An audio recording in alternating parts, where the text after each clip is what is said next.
Good evening, ladies and gentlemen, and welcome to Glacier Bank Park for Pioneer League Baseball. My name is Scott Gladstone. So excited to have you along for the ride as today the Glacier Range Riders take on the Billings Mustangs in Game 3 of a 3-game series here at Glacier Bank Park. The Range Riders come in leading this series 2-0 and go for the first sweep over the Billings Mustangs that anybody would be able to pull off this season. They already have the only 2 series wins that anybody has been able to pull off against the Mustangs this year. And after a convincing 9-3 victory last night over Billings, the Range Riders look to break out the brooms and get their second half fully back on track. We'll take a quick break. When we come back, we'll go over the starting lineups and get you set for baseball live from the Flathead Valley. Don't touch that dial. Glacier Bank Park is just so beautiful. The absolutely stunning views, the facility that we have, we're just very fortunate. This is a place where people can gather throughout the community. The location of the park itself is centrally located within the valley, and as such, it keeps everybody coming from all the different municipalities throughout the valley, and really it's just a hub for the community to meet. My favorite thing about coming to the ball field is seeing old friends, seeing the beautiful complex, and the staff, how friendly they are. They greet us with friendliness, and the seats are awesome. We also get to connect with folks as far away as Boston that are here on vacation that actually want to come to a ballpark because I talk them into it because that's how special it is. So we come to socialize. We love our group and we just have a really good time. Of course, we like watching the game too. And we like to win.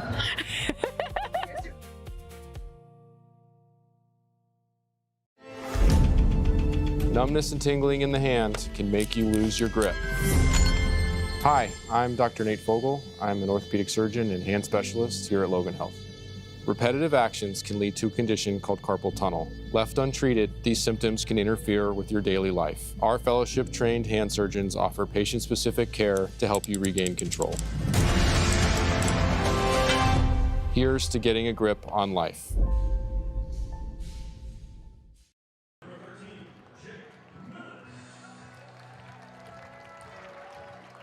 Welcome back in. Let's go over the starting lineups for today's game. For the Glacier Range Riders, Kyle Ashworth returns to the starting lineup, leading off and batting in right field.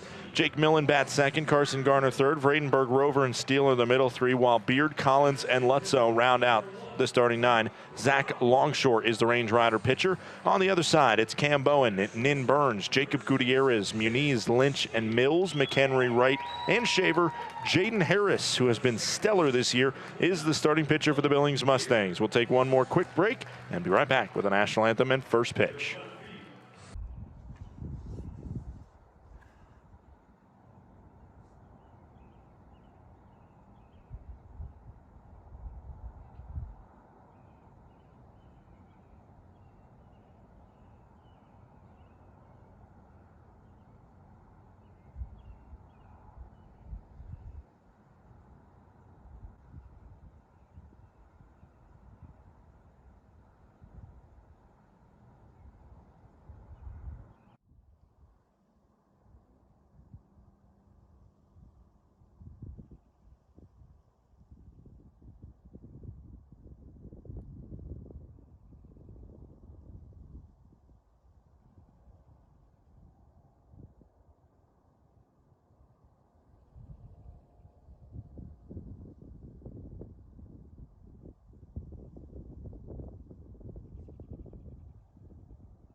This is Johns Manville, built on experience, guided by people who believe every detail matters.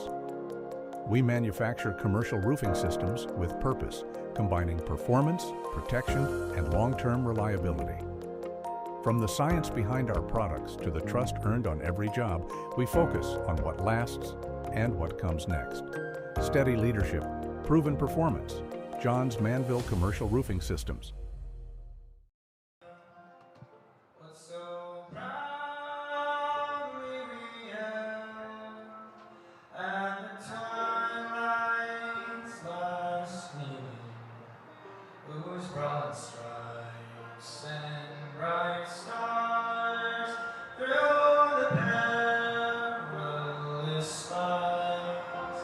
O'er the ramparts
Andrew Brozick and banjo with our national anthem here at Glacier Bank Park. The Range Riders and the Mustangs coming right up. It's Zach Longshore, the starting pitcher. Let's go over the defense for the Glacier Range Riders today. Johnny Lutzo behind the plate, catching the balls and strikes from Longshore. Over at third base, it's Carson Garner. The shortstop is Jacob Steele. Second baseman is Logan Beard. Over at first base, it's Brock Vredenberg. Outfield from left to right. Already mentioned the return of Kyle Ashworth, but staying in center field, it's Jake Millen. Left fielder is Collins Ashworth in right. Longshore this season has been one of the Range Riders' most consistent starters. A 4.52 ERA, 6 wins, 2 losses. This is his 12th appearance of the season. He has 1 complete game, and that comes with an asterisk because it was a 6-inning complete game on Saturday against the Billings Mustangs when he pitched all 6 innings in a losing effort. Wasn't a bad outing from him, but just the offense couldn't get anything going. And on the season, he is top 5 in the league in strikeouts with 60 of them.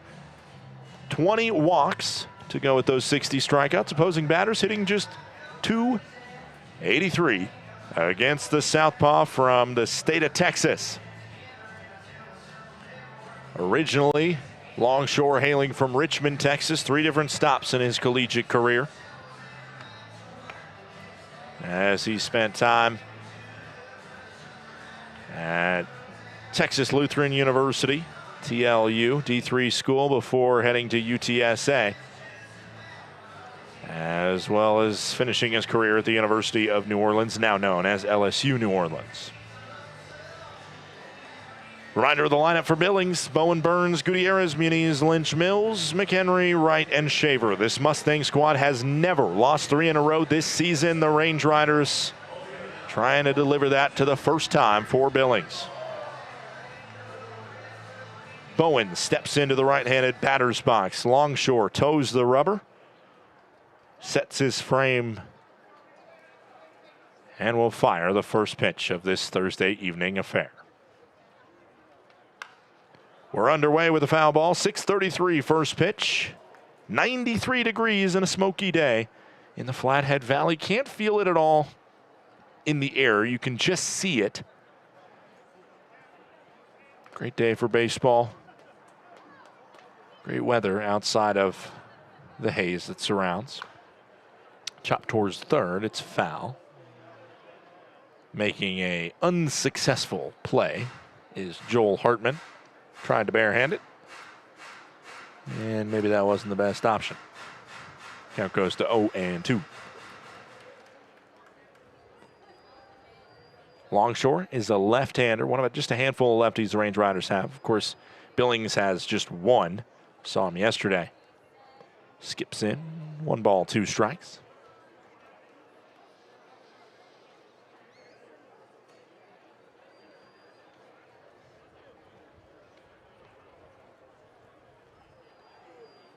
Cam Bowen, a returning Mustang. Somebody I haven't all really talked about a whole ton, as this one in the bottom portion of the plate makes the count go to 2-2. Bowen, collegiate career at Lincoln Memorial University, which is in Harrogate, Tennessee. 2-2. Fouled off.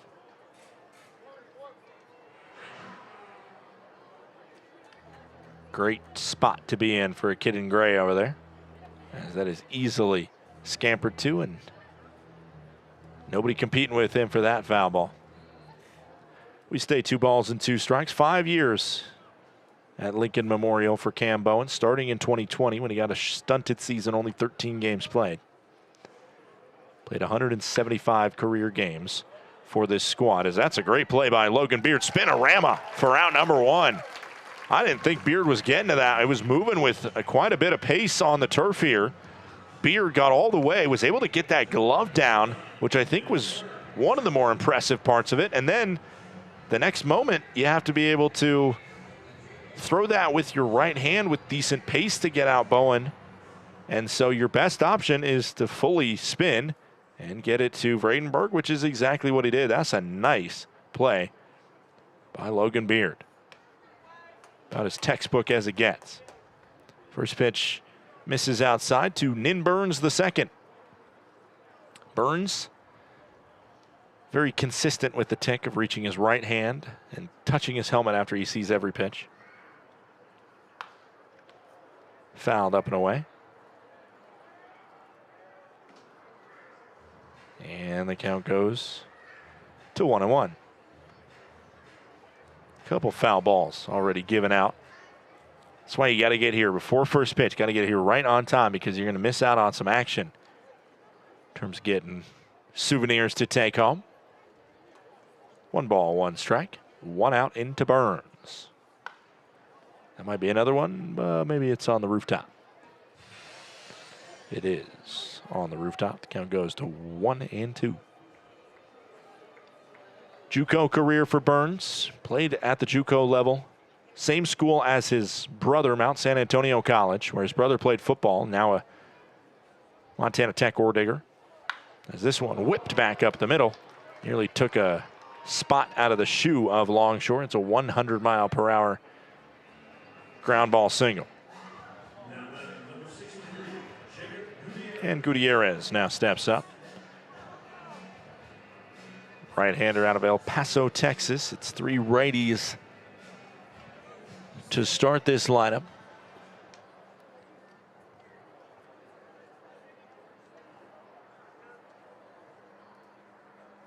First pitch in. Gutierrez. One of the best abilities to make contact with the baseball in this league is Jacob Gutierrez. Just an unreal 4 strikeouts out of 30 games played. The 0-1. Fouled it off. Watch out, Charlie Muniz, who was waiting on deck.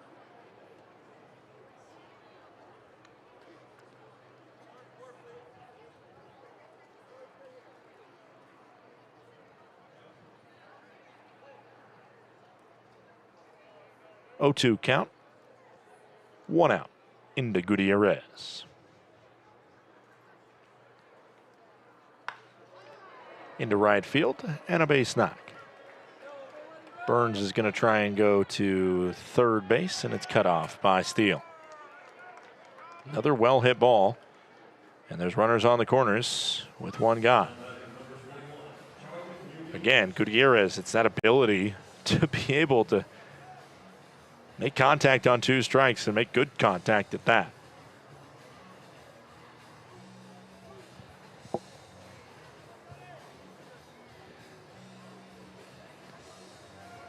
Up steps Charlie Muniz. Dangerous batter. Batting cleanup and hitting .379 in this role. Chopped on the ground.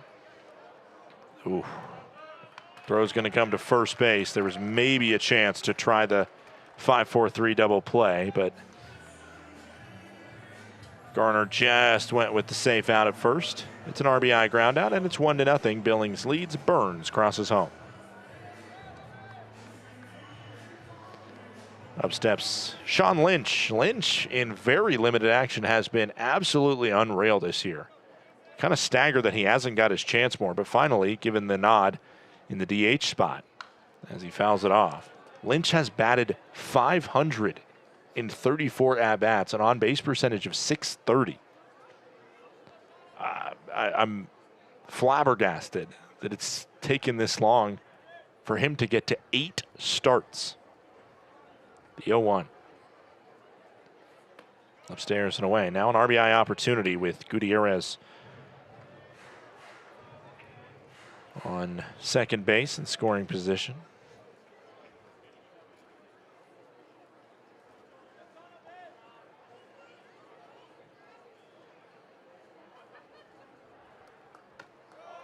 Upstairs, it's 2-1 to Lynch.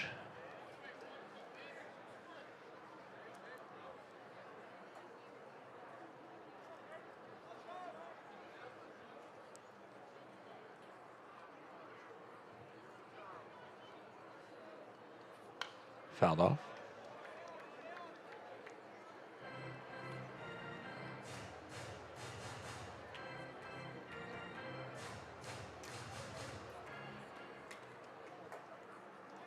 2 balls, 2 strikes for Lynch.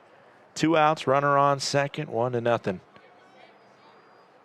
As the Mustangs take the early lead. The 2-2 pitch in. Missed inside. It's 3 balls and 2 strikes into Lynch. They've made Longshore work. The next pitch will be his 20th of the frame and of the contest. It's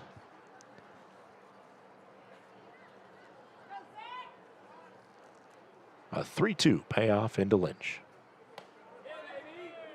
And it misses just outside. Lynch works his way to first.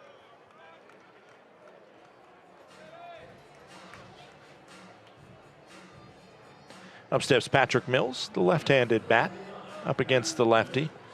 Mills' batting average dropped down to .305 in 36 games played. He has 8 home runs, 38 RBIs. And now a lefty-lefty matchup, the first one we've had today.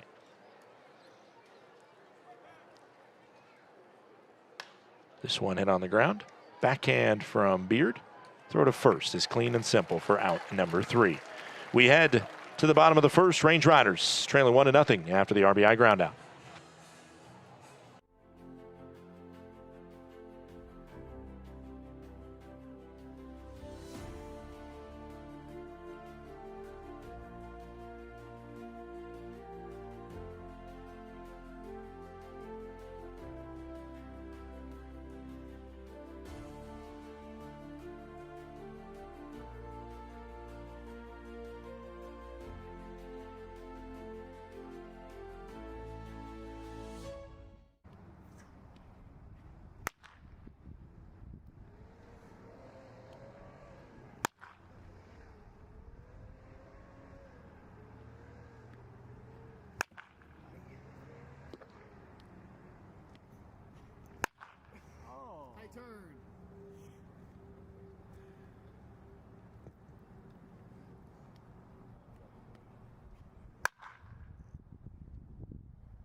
Welcome to Magoo & Company, a third-generation family-owned business nestled in the heart of downtown Whitefish. We offer a dazzling array of diamonds, ethically sourced Montana sapphires, and captivating custom designs that capture the essence of Montana's natural beauty. From jewelry design and appraisals to cleaning, repairs, and gemologist consulting, your satisfaction is our priority. Experience the magic of Magoo & Company and discover the perfect piece to celebrate life's special moments.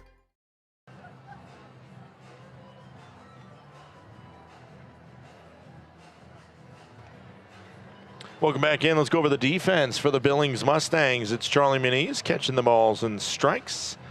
While over at third base, Bodie Wright plays. Cam Bowen at short. John McHenry at second. Patrick Mills at first. The outfield from left to right is Gutierrez, Shaver, and Burns. Starting pitcher for this Billings Mustang squad has been one of their solid ones. Jaden Harris, Millville, Utah native, former BYU Cougar after spending his first 3 collegiate seasons at Utah. Tossed his 3rd straight quality start while earning the win over the Voyagers on July 16th. 2 runs across 6 innings, had 4 strikeouts and 3 walks, and fires a first pitch strike into Kyle Ashworth. This season, he has a 3-0 record in 6 games played, and he has 14 earned runs against him in total. Also delivered into the zone. It is 0-2. Home plate umpire Zach Dart. First base umpires Michael Goebel. Mike Blanchard is at third.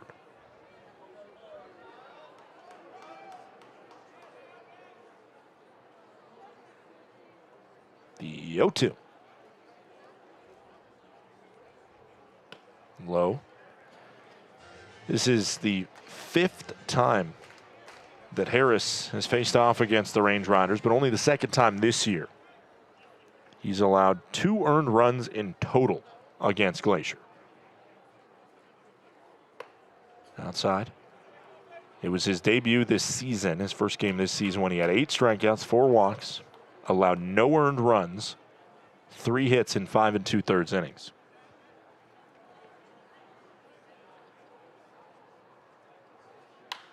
And that's a base knock up the middle by Kyle Ashworth. Welcome back to the starting lineup, Kyle. 103 off of his bat. as Jake Millen steps into the left-handed batter's box. 3.74 ERA for Jaden Harris. 38 strikeouts and 20 walks. Opposing batters hitting just .238 against him. 1-0 Billings here, bottom of the first inning. First pitch in to Jake Millen. Flared sky high. And this one down, bouncing in. And then nearly grabbed after it bounces around a couple spots. That one almost bounced off a hop into my booth.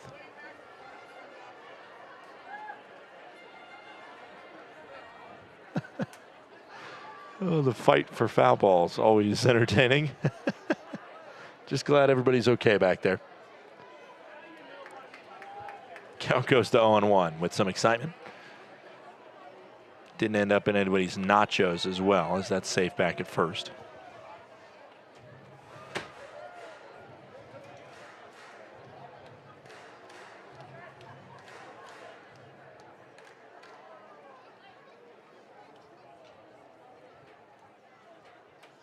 The 0-1. Ashworth keeps on faking steals over there. And this one's fouled back as well. Counts 0-2.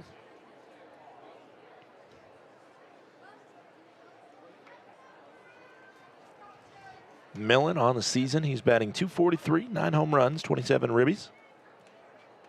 The 0-2 pitch.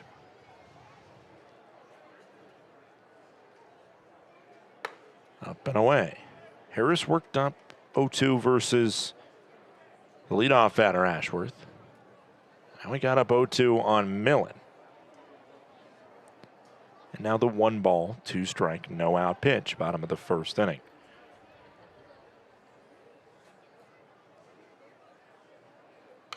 Flared foul again.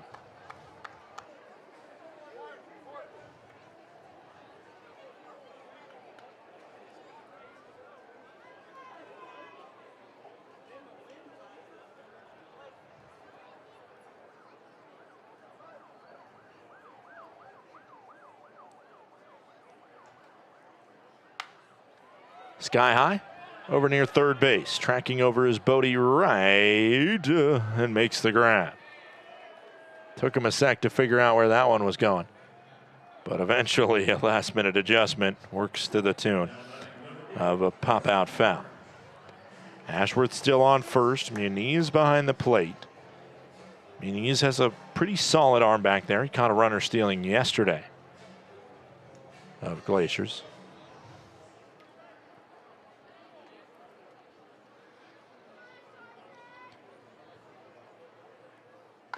As this one hit, just foul over near third, and the count goes to 0-1. This is by far the lowest batting average that the Range Riders, or that Billings has had in a series. And I get it, it's small sample size. But just batting .250 this series is Billings, the 0-1. Swing and a miss by Garner. Count goes to 0-2. Correcting the ship a little bit with 2 hits in the top half of the inning.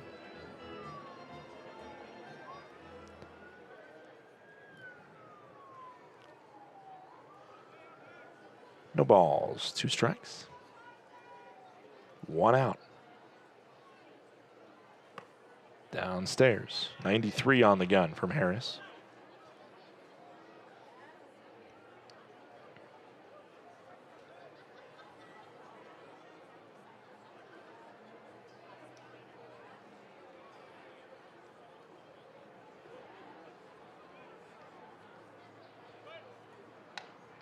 Another pickoff over to first.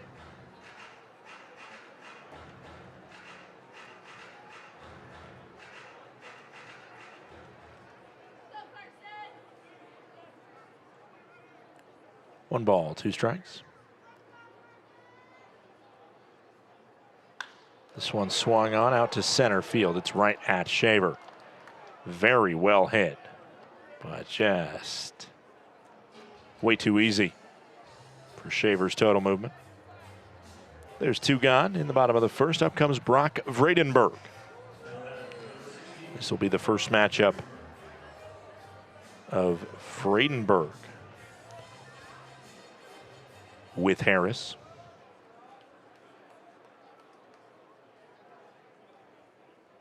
At least in the Pioneer League. First pitch hits the bottom of the zone. Count goes to 0-1 on Vredenberg.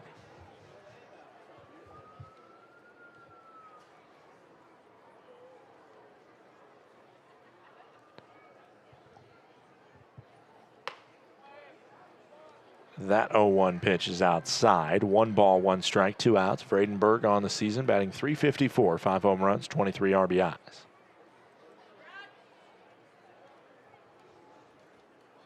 The 1-1, 2-out pitch. Long lead over there by Ashworth. Called the ball just inside. 2 balls and 1 strike.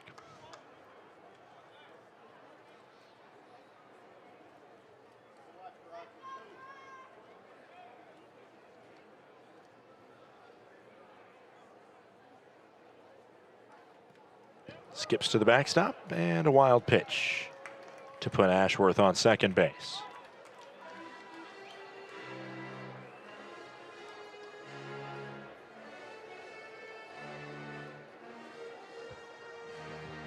Three balls, 1 strike, 2 outs.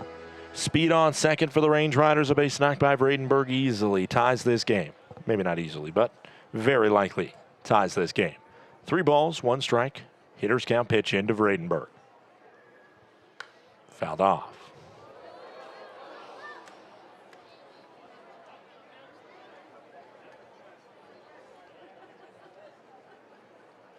A 3-2 pitch coming out with 2 outs. Bottom of the first here, 1-0. Billings leads in the early going. The pitch in.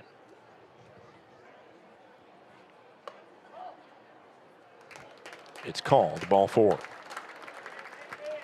Vredenberg works a walk, and up steps Tommy Rover, the switch hitter, batting in the left-handed batter's box.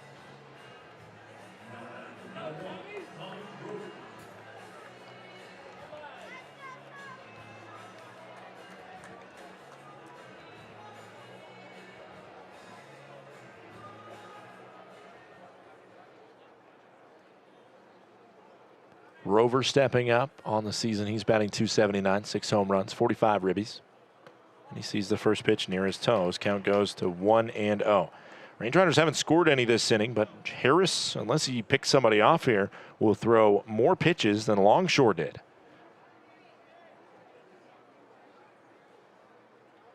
The 1-0. Ball inside. It's 2-0.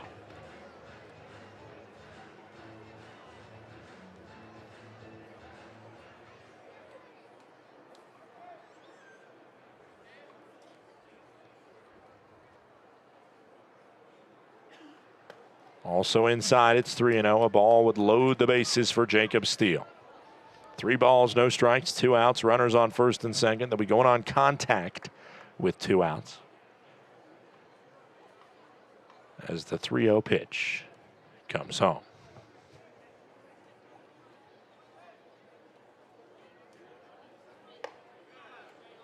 In the zone, right down the middle at 91.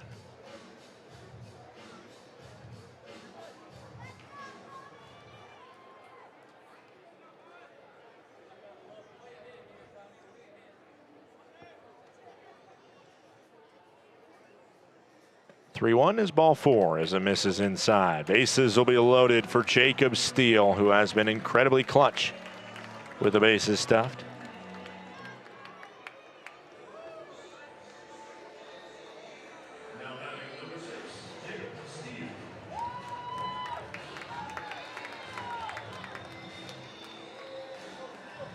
Steele, 2 outs, bottom of the first inning.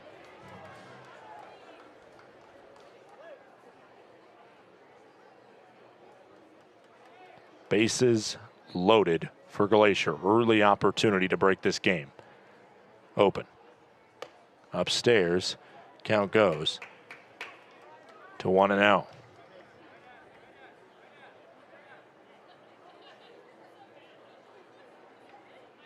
1-0, 2 outs, bottom of the first inning.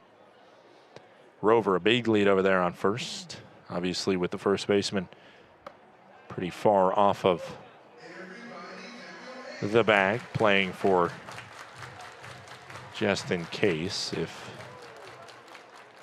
Steele hits one the opposite way. It's probably not going to be right down the line, but now that I say that, it probably will be exactly down the line. 1 ball, 1 strike, 2 outs. Downstairs, 2-1. Some control questions right now for Harris as Ashworth singled to start the inning, but since then, after a pop out and a line out, it's been 2 walks, and now it's a 2-1 count for Jacob Steele, who has 2 grand slams this season, one of them against Billings. The 2-1, 2-out pitch. Called a strike, just hit the outside corner. 2 balls and 2 strikes.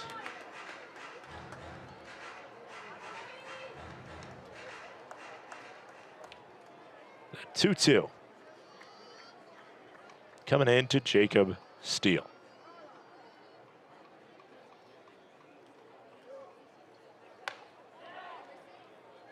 Called a ball and a challenge. It's not a bad challenge strategically, but it will be a lost challenge. Brutal go of it for Billings because that missed by a pixel. 3 balls and 2 strikes. The count goes. Runners will be going on the count on a payoff pitch coming in.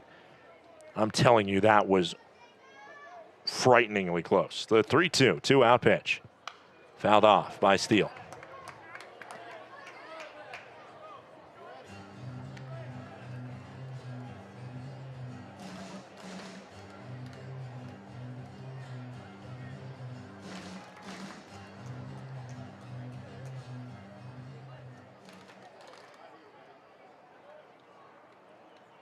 Once more, a 3-2, 2-out, bases loaded pitch into Steele from Harris. Swing and a miss. Harris ends up winning the battle, but certainly it got testy. We head to the second inning of play. It is 1-0. Billings leads Glacier. When injuries occur, it can feel like your goals are out of reach. I'm Dr. Karen Purser, an orthopedic surgeon and sports medicine specialist at Logan Health. If you injure a joint, muscle, or bone, our orthopedics and sports medicine specialists are here to help. Our highly specialized surgeons, clinicians, and physical therapists offer innovative treatments and the latest minimally invasive procedures to help you recover and return to activity faster and stronger so that you can reach your goal.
Welcome back in. It is the top of the second inning here.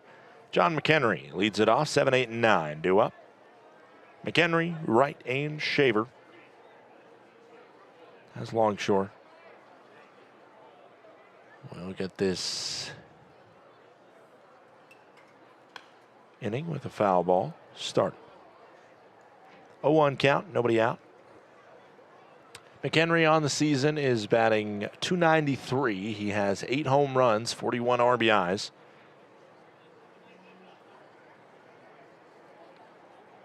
The 0-1, no out pitch. That one missed inside by just a hair, and the count goes to 1-1. 1 ball, 1 strike, nobody out. Top of the second, Mustangs 1, Range Riders nothing. Pitch in from Longshore. Swing and a miss. Let's check in on some of the league scores from yesterday, as the Range Riders obviously got the win here on Wednesday night, but it was a fairly quick game. Not a lot of final scores around the league. I can tell you that Great Falls took down Ogden 13-10.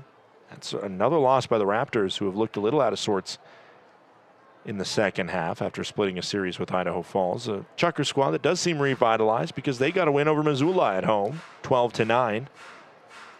There's going to be a chance for Idaho Falls to make a run in the second half. They are only 2 games back of a playoff spot right now. Oakland finally broke their longest losing streak in franchise history with a 2-1 win over Idaho Falls. That one misses down low. 2-2 goes the count on McHenry. Yuba beats Boise 5-4. That's a decision that you like if you're a Range Rider fan. And Red Pocket, how do they lose another game? I don't know, but they do. A 12-11 win for the Roadsters over the Mobiles. Just an absolute heartbreaker. For that game, it was a walk-off 2-run single. Oh, my goodness. Bottom of the 9th inning. As that one is called a ball, and McHenry is walked. There were 2 outs in the bottom of the 9th inning. The bases got loaded. And it was a walk-off. Walk-off 2 RBI single by Max Handren of the Modesto Roadsters. Oh, just unreal. McHenry on first after the walk, as this one smacks and called a ball low to Bodie Wright.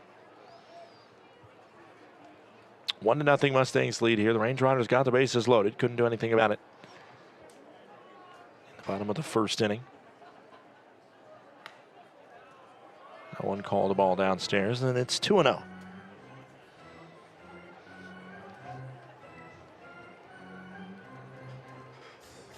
No outs. Into Bodie Wright, who's batting .307. You want to get rid of Wright because it's the Shaver experience on deck.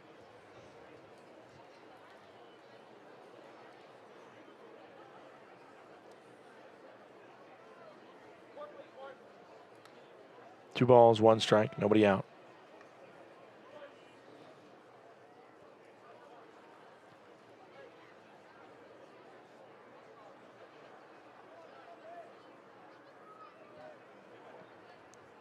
Outside, it's 3-1. Shaver is batting .460 against lefties. .460 against lefties this Shaver. Very good mark. Obviously, you've seen right-handers 3 times as much. The 3-1 pitch needs a strike. Fouled off. Count goes to 3-2 for the former MSU Billings product, Bodie Wright. Originally hailing from Morgan, Utah.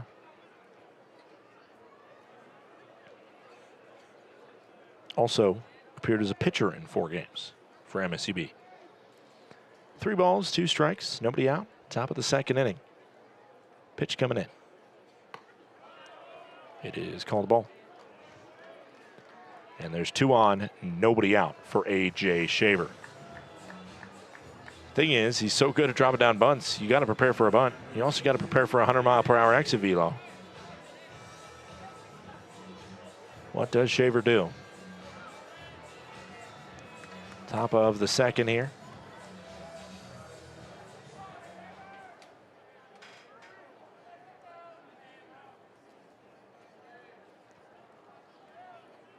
As Shaver will square to bunt. Popped it up.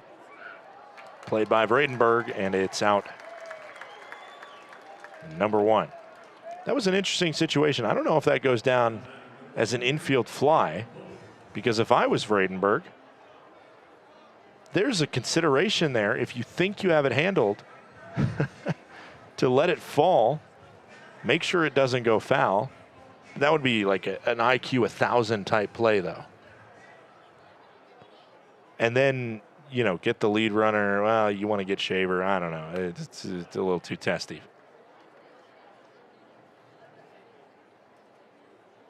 Let's just call it a pop out to first on the bunt. A failed sacrifice experience as Cam Bowen sees the first pitch as a ball.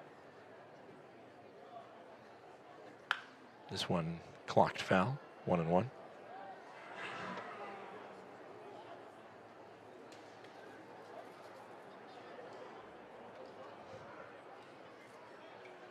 One ball, one strike, one out.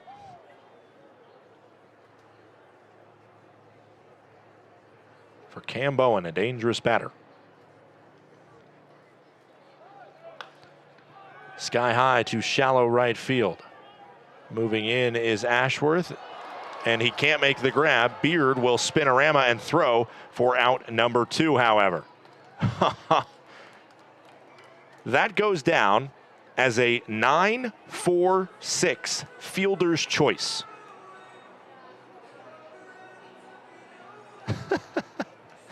That's what it goes down as. Unique. Good job by Beard to be heads up.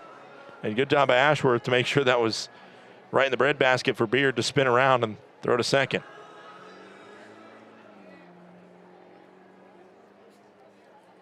Fielder's choice for out number 2.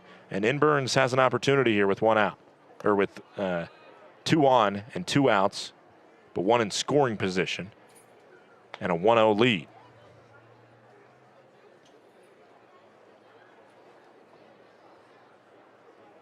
After his time in JUCO in Mount San Antonio, went to Cal Poly Pomona D2 school. This one hit foul by Burns. Also played at Texas Southern D1 school, and then back to D2 with Northwest Nazarene, and then back to D1 with the UNLV Rebels.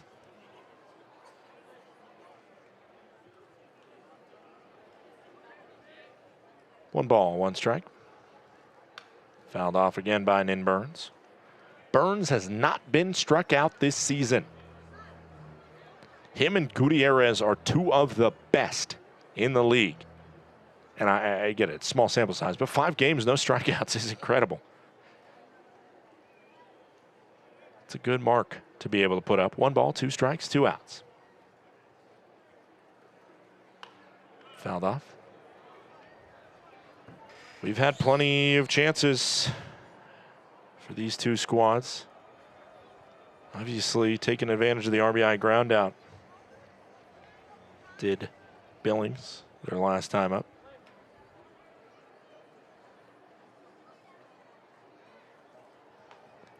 The 1-2 pitch, Bowen running.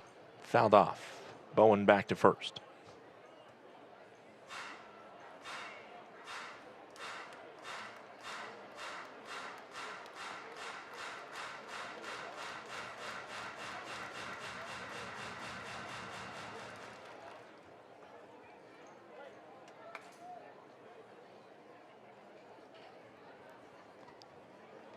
One ball, 2 strikes, runner going again, and it's another foul ball. Nin Burns showing he has some impressive bat to ball ability.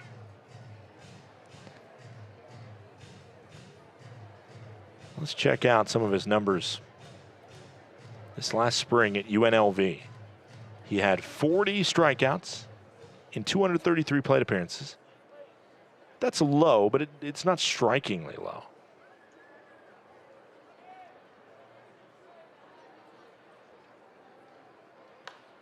Popped it sky high. Carson Garner over near the barrier makes the grab. Not an easy play for Garner to be able to make. A little dive right at the end, but in front of his cheering teammates. Makes the grab, and McHenry is stranded at third, Bowen at first. We had the bottom of the second, 1-0. Glacier trails Billings.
1858, one man's ingenuity sparked a legacy.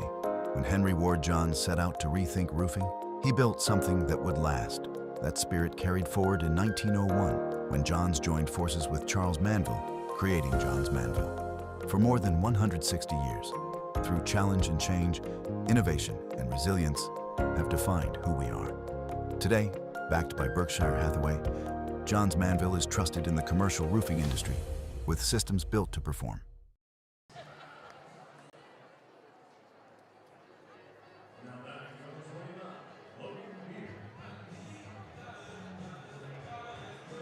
Welcome back. Glacier Range Riders currently with a 1-0 deficit at the hands of these Billings Mustangs.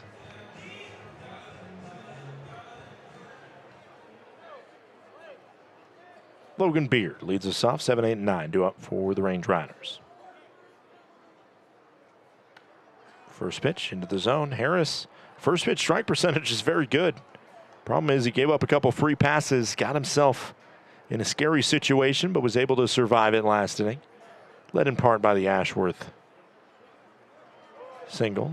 That one's called a strike right at the top part of the zone. Count goes to 0-2 on Logan Beard.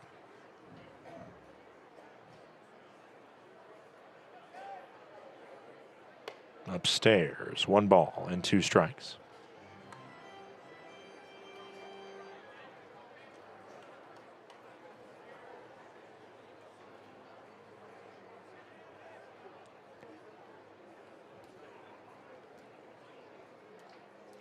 Swing and a miss. Beard punched out. Up comes Drew Collins.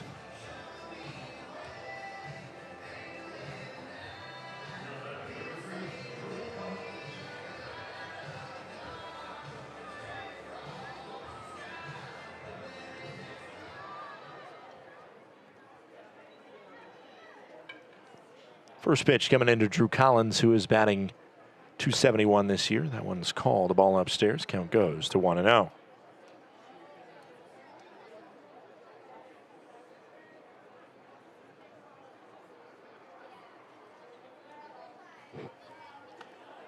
Called a ball as well. Just downstairs, 2-0.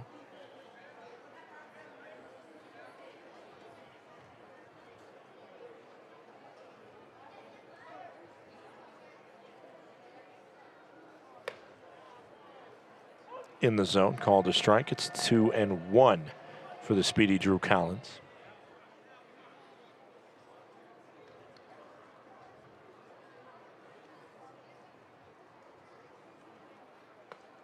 Ball inside. 3 balls, 1 strike, 1 out for Drew.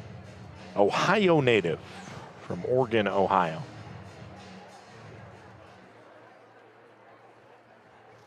The 3-1, 1 out pitch. Fouled off. Offered close to dead center from Jaden Harris.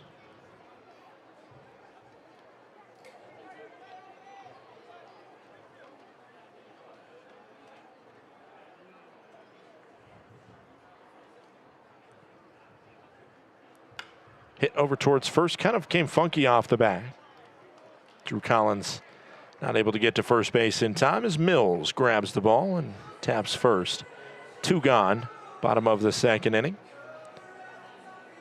Johnny Lutzow now steps up. Lutzow on the season batting .259 in his 10th game played now for the Glacier Range Riders, former Santa Clara product. His debut was the Glacier Range Riders shellacking of the Billings Mustangs and started the 2nd longest win streak in franchise history. Got up to 8 games before a loss against Great Falls. First pitch misses downstairs. 1 ball and no strikes.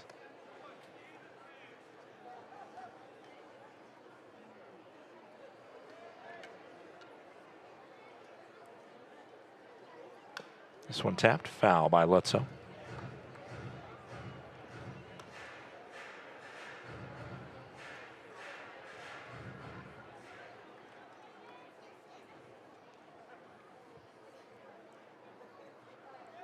The 1-1.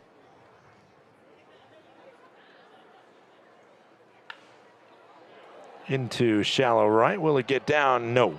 McHenry got there in time to be able to grab it, and it is out number 3. Range Riders go down in order on 13 pitches. It's Gutierrez to lead off the top of the 3rd when we come back.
In 1858, one man's ingenuity sparked a legacy.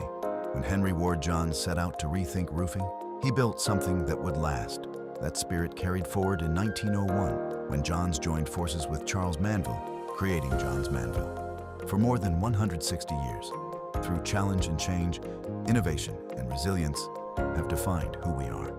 Today, backed by Berkshire Hathaway, Johns Manville is trusted in the commercial roofing industry, with systems built to perform.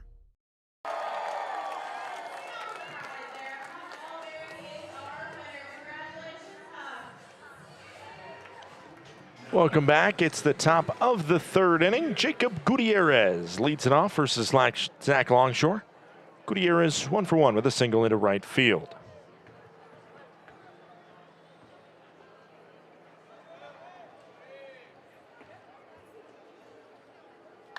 This one over towards 3rd and through for a base knock. Gutierrez continues to avoid that 5th punch out of the season. Just unreal.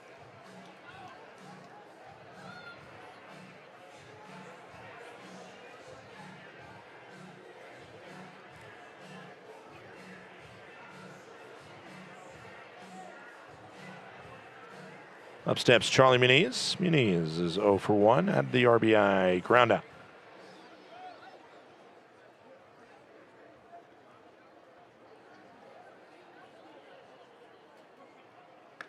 First pitch misses, and the count goes to 1-0.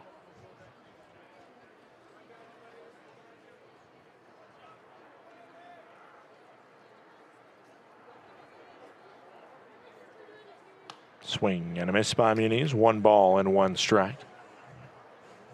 Charlie Muniz, catcher, played his ball at University of the Cumberlands in Kentucky, was one of the greatest catchers really in NAIA history, one of the greatest players in NAIA history. Downstairs, 2 balls, 1 strike. Originally from Naranjito, Puerto Rico.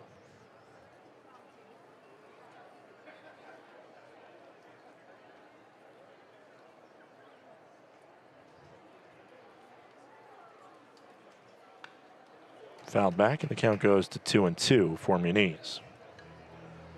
Joined this Billings Mustang squad midway through last season, and really had a slow start, but you looked at the stats and you went, okay, he's going to have something in the tank. And clearly, he has found it this year. Popped up, foul out of play.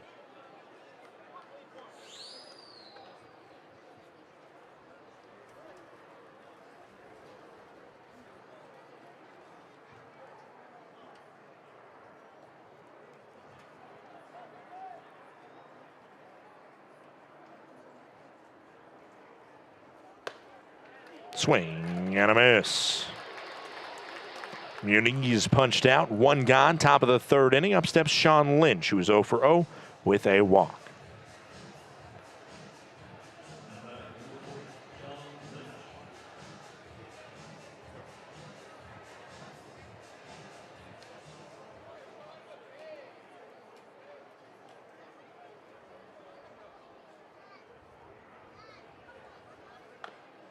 Tapped foul by Lynch. Count goes to 0-1.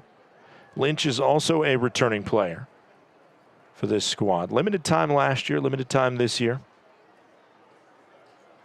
Just had a .333 batting average, 2 home runs, 9 RBIs in 10 games last year for Billings.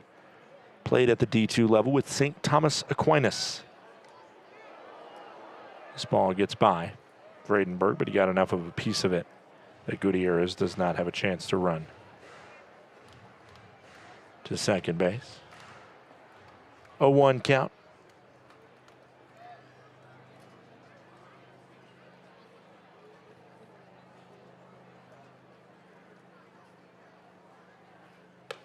As this one hits the strike zone, and the count goes to 0-2.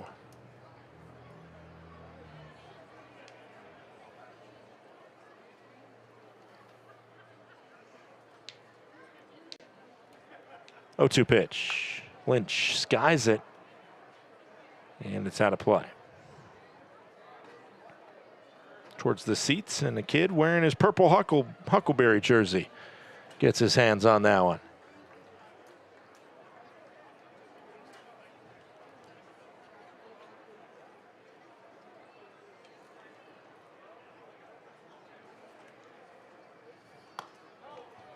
Missed inside or low. I don't know where our umpire didn't like it, but it should have been a strikeout. Over half that ball was in the strike zone. That's a tough one for Longshore to not be able to get the punchy on Lynch when he certainly deserved it. The 1-2, 1-out pitch. He went clear as day on that one. A swing and a miss on a sword by Longshore, and he gets his strikeout on the next pitch versus Sean Lynch. There is 2 outs as up steps Pat Mills, who's 0 for 1 with a ground out.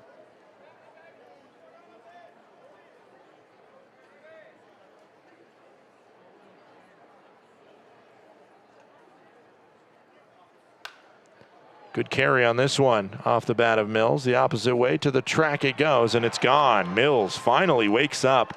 He has been off to a very slow skid against the Range Riders. A 2-run blast for Mills, and it is 3-0 Mustangs. Ended up going just about 350 feet there. Ball was cooking, as I think the conditions up here allowed that one to drift over the left field fence. For Mills, that is his 9th home run of the season. Up steps John McHenry.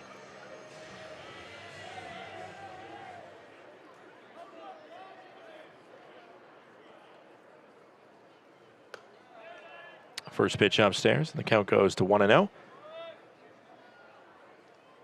on John McHenry.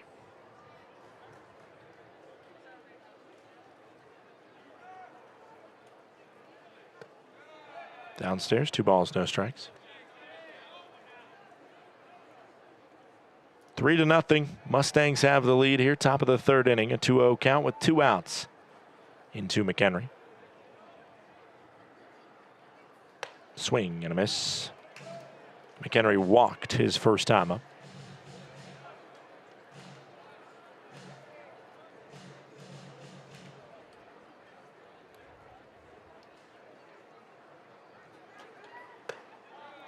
That one misses up and in, and it's 3-1.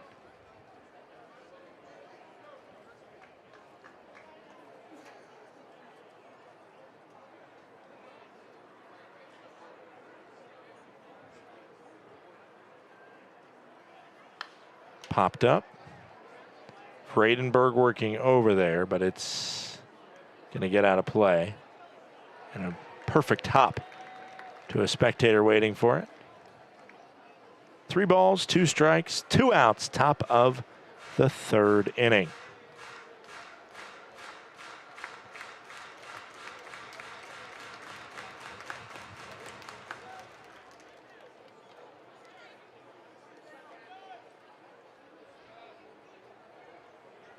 The payoff pitch coming into McHenry. Swung on out to center field, and Millen working in, makes the grab, out number 3. We head to the bottom half of the 3rd inning. The 9th home run of the season by Pat Mills makes it 3-0 Mustangs.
Numbness and tingling in the hand can make you lose your grip. Hi, I'm Dr. Nate Fogel. I'm an orthopedic surgeon and hand specialist here at Logan Health. Repetitive actions can lead to a condition called carpal tunnel. Left untreated, these symptoms can interfere with your daily life. Our fellowship-trained hand surgeons offer patient-specific care to help you regain control. Here's to getting a grip on life.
Thinking about where to host your next office event?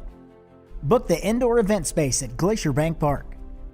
With a capacity up to 145 people, our indoor event space is a flexible, year-round venue ideal for accommodating receptions, conferences, and holiday parties. The spacious layout boasts impressive stadium and mountain views, providing the perfect setting for guests to mingle, network, and celebrate. Book your office party today at glacierbankpark.com.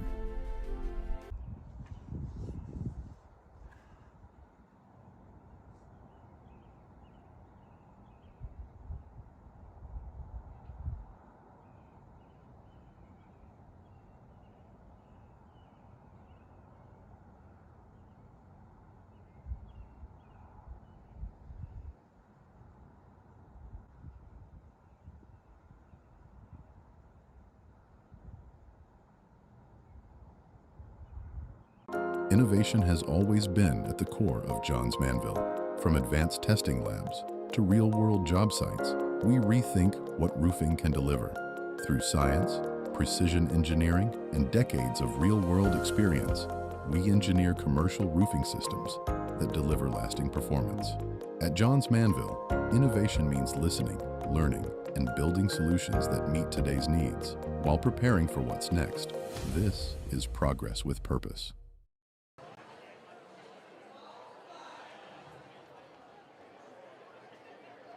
Up comes Bodie Wright. He will lead it off here in the top of the fourth inning. Wright 0 for 0 with a walk. This one out towards center field. Moving over quickly is Millen, and he took a bad route to it. Now Wright's running. And will head to third base, and he'll be in there safely. Wright has himself a triple. Millen got a little bit over audacious trying to get that one, and instead of being able to cut that one off, and maybe it's a hustle double, it's a fairly simple triple for Wright. And that's just part of how this turf can run sometimes on you. Wright's got good speed as well for him. That is his 8th triple of the year. Shaver has 9. They play in a very triple-friendly ballpark. Should make that clear. First pitch outside, 1 ball and no strikes on A.J. Shaver, who's 0 for 1 with a pop-up bunt over to first base.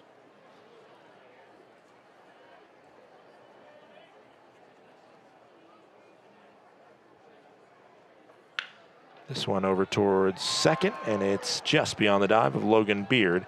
It's a RBI single, and it's 4-0 Mustangs.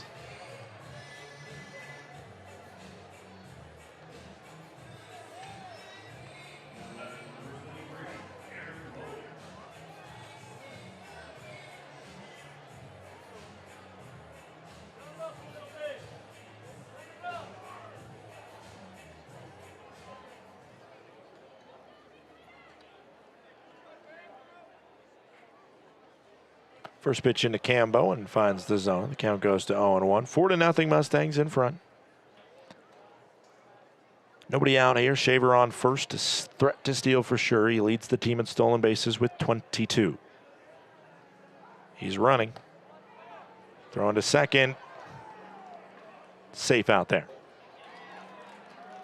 Pitch was a ball. Count goes to 2-0. Shaver steals his 23rd base of the year.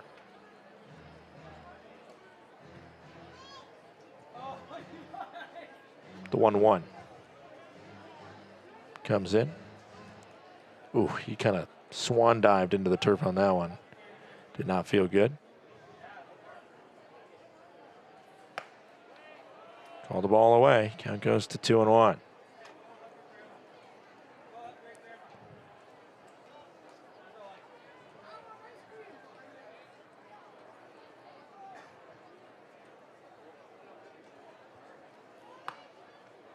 In the zone, 2 balls, 2 strikes. Nobody out here. Top of the 4th inning, 1 across already this frame. A chance for the Billings Mustangs to really take a stranglehold on the contest midway through. This one hit over towards second where Logan Beard makes a nice grab on it. and fires to first. Shaver advances to third base. But there's the first out of the inning finally on the board.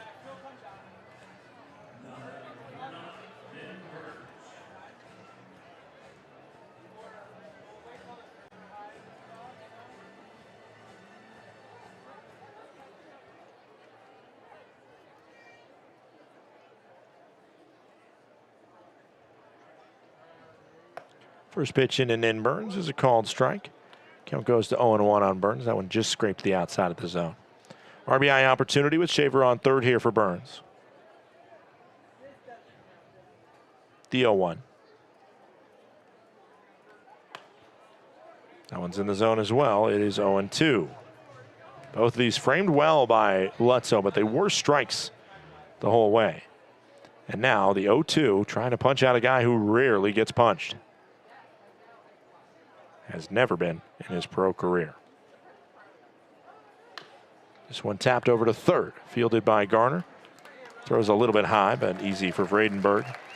And that's a textbook infield in type ground out because Shaver has to stay put at third base. And with two gone, Gutierrez steps up, who's gotten the better twice of Longshore. 2 for 2, 2 singles. One through the left side of the infield, the other through into shallow right field.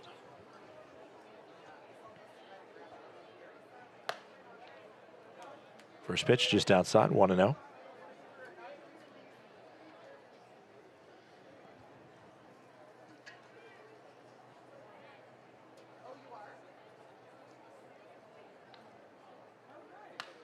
This one into shallow center field, and Gutierrez now 3 for 3 on the day. He has the number of Zach Longshore. It's 5-0 Mustangs. RBI single by Gutierrez.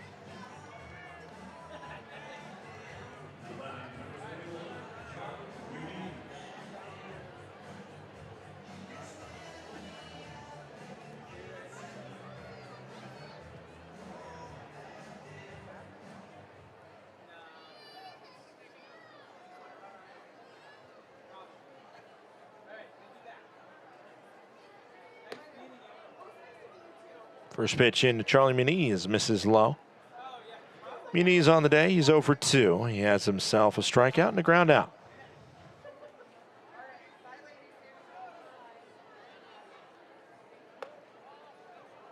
That's a ball.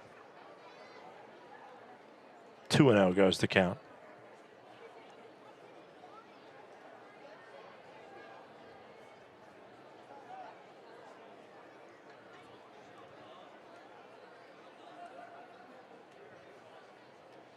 .20 pitch is laced into left, but it's right at Collins for out number 3. 2 more on the scoreboard for the Mustangs this half inning. They lead 5-0 as we head to the bottom of the 4th inning.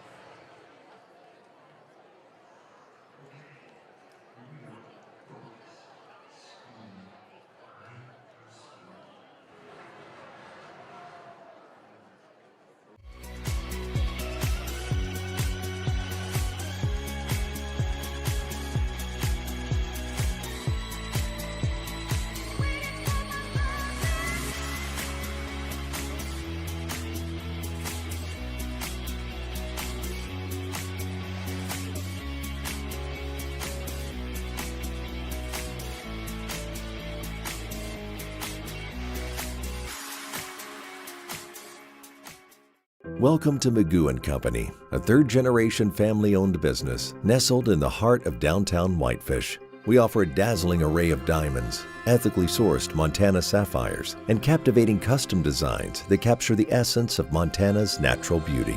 From jewelry design and appraisals to cleaning, repairs, and gemologist consulting, your satisfaction is our priority. Experience the magic of Magoo & Company and discover the perfect piece to celebrate life's special moments. When injuries occur, it can feel like your goals are out of reach. I'm Dr. Karen Purser, an orthopedic surgeon and sports medicine specialist at Logan Health. If you injure a joint, muscle, or bone, our orthopedics and sports medicine specialists are here to help. Our highly specialized surgeons, clinicians, and physical therapists offer innovative treatments and the latest minimally invasive procedures to help you recover and return to activity faster and stronger so that you can reach your goal.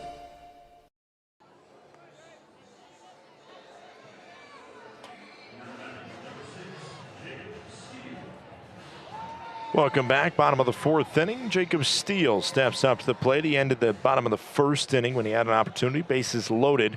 Could not cash in. And now he steps up, down 5-0.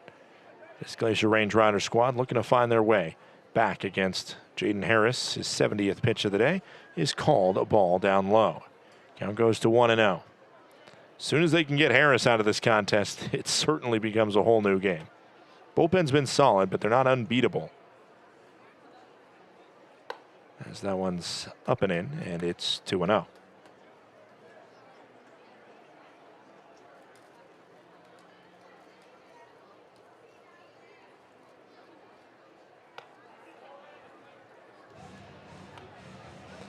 Three balls and no strikes after that miss.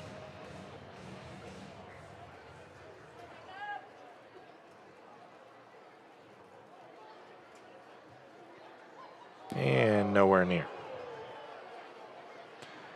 A heck of a miss. 89-mile-per-hour fastball that Harris, I think, was just done with that AB.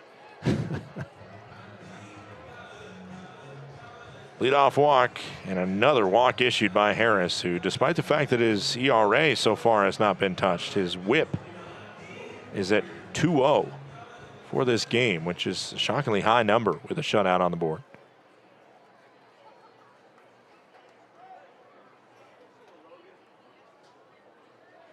Up comes Logan Beard, who had a 3 RBI double yesterday.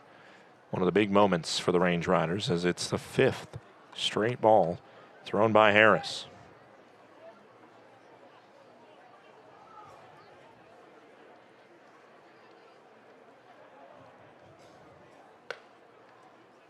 That one called a strike, cut in the inside corner.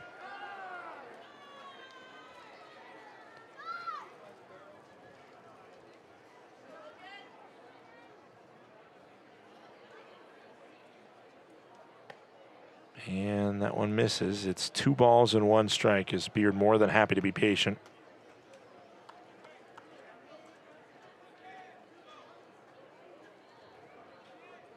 The 2-1, no out pitch, bottom of the 4th inning. 3 balls and 1 strike.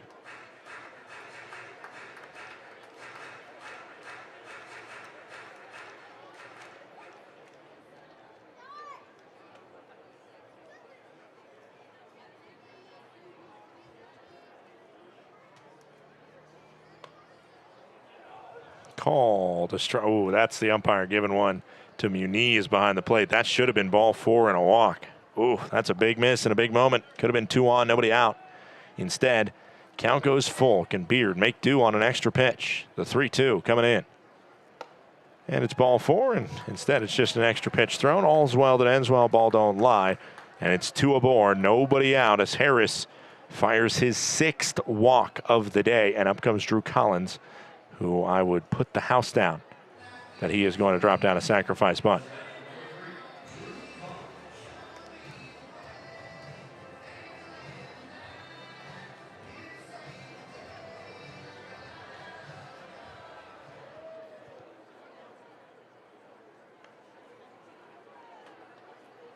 Dennis Rasmussen coming out for a conversation. Harris and Muniz listening to their pitching coach, who has spent obviously a phenomenal MLB career on the mound himself. 4th year as the pitching coach for this Mustang squad. He was a part of their run to the PBL championship in 2023, where they came just short against the Range Riders' opponent over the weekend, the Ogden Raptors. He's also been a part of the last 2 years' squads who were kind of the epitome of mediocrity, as they were good, but I mean, certainly not great. They finished right about 500, just a little bit under 500 both years.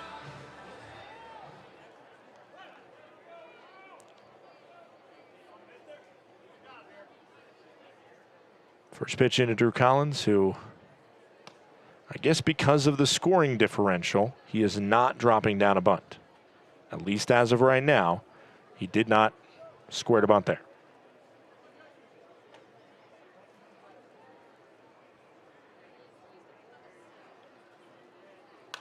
This one's sky high.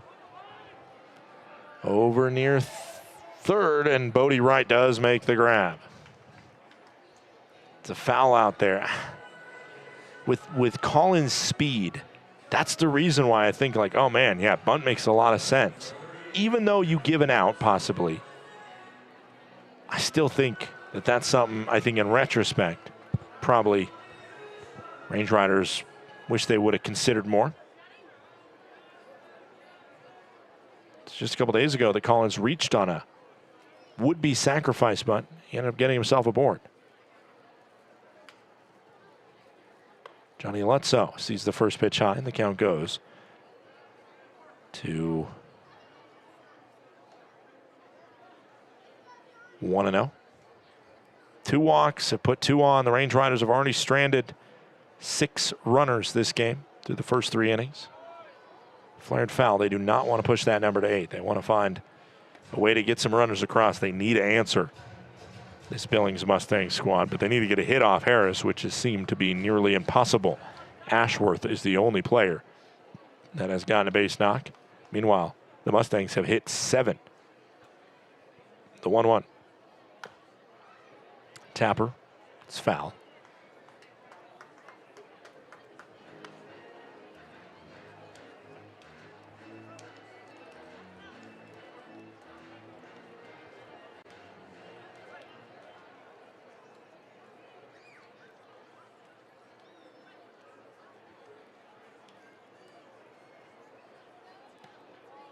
That one gets by. Everybody holds.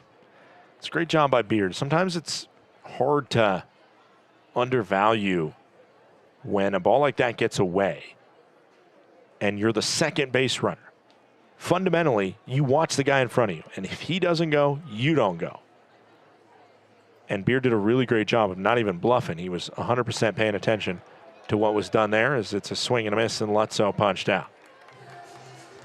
Kyle Ashworth steps up. The only hit against Jaden Harris today has been from the bat of Kyle Ashworth. He also has a walk, so he's 1 for 1. The only guy that that Harris has failed to get out is Ashworth.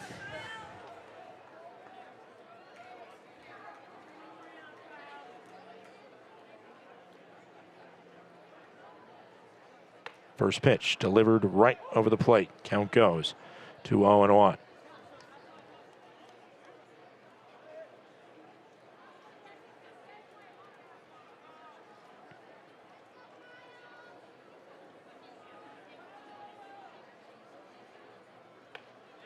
That one's also in the zone, and up 0-2 on Ashworth is Harris. Ashworth this season struck out 28 times in over 50 games played. That's a pretty good mark. Right now, Harris is trying to finish him off and maybe finish his day off and get his 4th punchy. The 0-2 2-out pitch with 2 on. It's just outside. 1 ball, 2 strikes. The 1-2 with 2 outs. Steele on second, has good wheels. Beard on first. Pitch in. Down the left field line. It does not straighten out. It's a foul ball.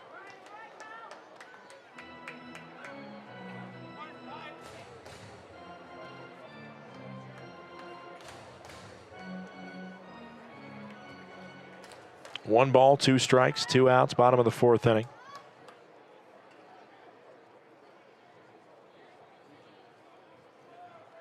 The 1-2 coming home with 2 on. This one hit through the left side of the infield. Green light to send the runner home. It's a sellout throw to the plate. That's cut off, and now Beard's in a rundown. Missed the tag initially, and then Beard got out to end the frame. The Range Riders do, however, put the run across. It's Range Riders 1, Mustangs 5, as we head to the 5th inning of play.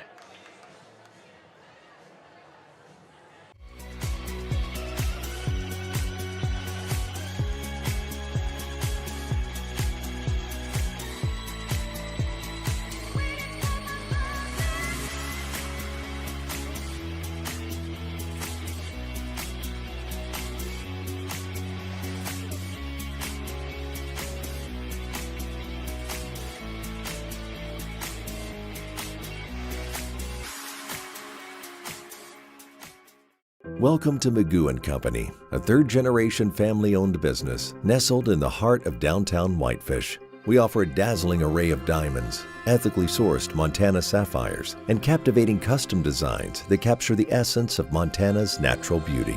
From jewelry design and appraisals to cleaning, repairs, and gemologist consulting, your satisfaction is our priority. Experience the magic of Magoo & Company and discover the perfect piece to celebrate life's special moments. When injuries occur, it can feel like your goals are out of reach. I'm Dr. Karen Purser, an orthopedic surgeon and sports medicine specialist at Logan Health. If you injure a joint, muscle, or bone, our orthopedics and sports medicine specialists are here to help. Our highly specialized surgeons, clinicians, and physical therapists offer innovative treatments and the latest minimally invasive procedures to help you recover and return to activity faster and stronger so that you can reach your goal.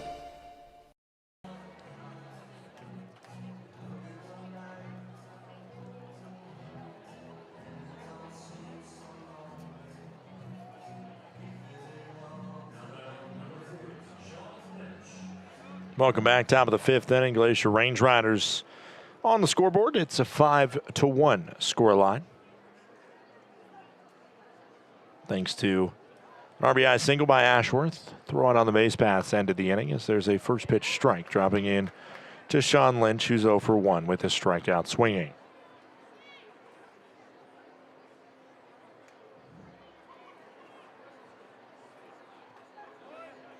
Skips in 1-1.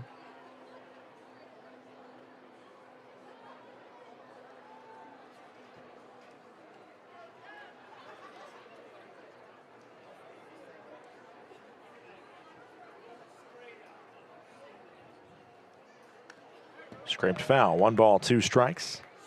Lynch has a walk on the season. Again, he's batting .500, and that's not in a small sample size. That's 34 total at bats. Has not been given his chance to really prosper as an everyday guy, and not even close. I mean, he plays once a series, maybe. Really interesting approach taking with Lynch. This one hit foul. Haven't got too much of a chance to see him defensively. But a good D2 career at St. Thomas Aquinas, Florida native. 1 ball, 2 strikes, the pitch in. Swing and a miss, and Lynch punched out. He's 0 for 2 today.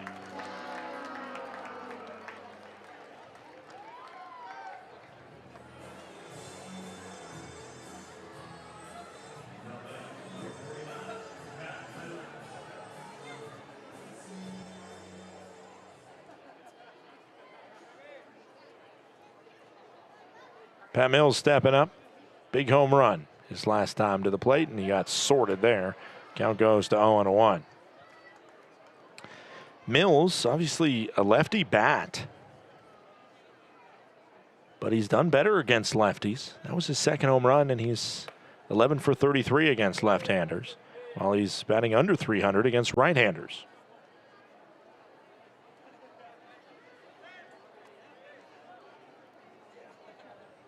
The 1 ball, 1 strike, 1 out pitch, top of the 5th. Gets a piece of that one towards Logan Beard at second. A little sidewinder throw to first is good for out number 2.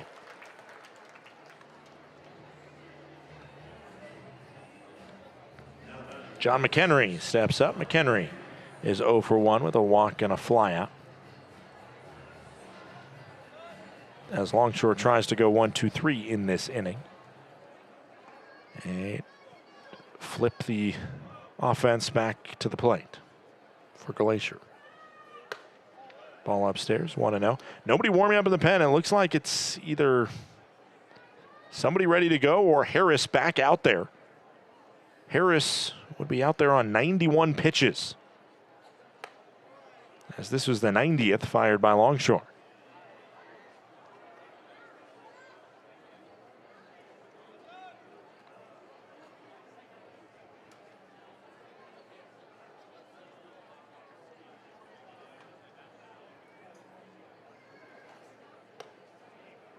Outside, 3-0 to John McHenry. McHenry, the worst batting average on the team. Don't want to give him the free pass here and make way to Bodie Ryan, who had a triple his last time up, and obviously Shaver after that.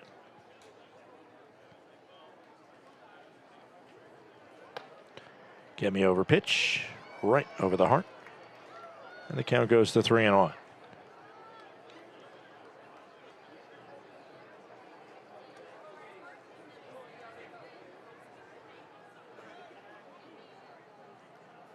Swing and a miss by McHenry.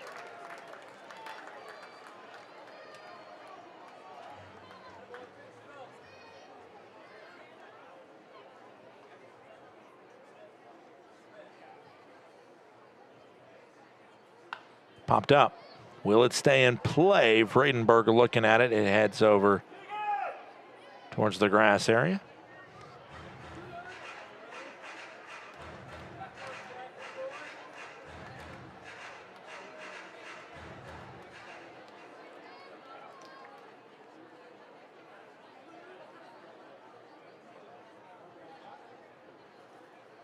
Three-two once more. Popped up. This one looks like it'll stay in play. Working hard to get over to it. Ashworth in foul territory makes the grab for out number 3. Great job by Ashworth to navigate the area over near the bullpen. Range Riders sent 3 up, 3 down on just 15 pitches from Longshore. His day likely done on 95 pitches total, but we're halfway home. It's 5-1 Billings. Need a space that offers both a place to dine and an area to mingle in style? Book the Hideaway and Corner Suite at Glacier Bank Park. You and up to 50 guests will enjoy full catering services in the Hideaway, and incredible mountain views and comfortable furnishings in the luxury Corner Suite. This versatile combination offers a space to dine and a place to relax, creating the perfect arrangement for guests looking to mingle, network, and celebrate. Book your office party today at glacierbankpark.com. Numbness and tingling in the hand can make you lose your grip. Hi, I'm Dr. Nate Fogel. I'm an orthopedic surgeon and hand specialist here at Logan Health. Repetitive actions can lead to a condition called carpal tunnel. Left untreated, these symptoms can interfere with your daily life. Our fellowship-trained hand surgeons offer patient-specific care to help you regain control. Here's to getting a grip on life. Welcome to Magoo & Company, a third-generation family-owned business nestled in the heart of downtown Whitefish. We offer a dazzling array of diamonds, ethically sourced Montana sapphires, and captivating custom designs that capture the essence of Montana's natural beauty. From jewelry design and appraisals to cleaning, repairs, and gemologist consulting, your satisfaction is our priority. Experience the magic of Magoo & Company and discover the perfect piece to celebrate life's special moments.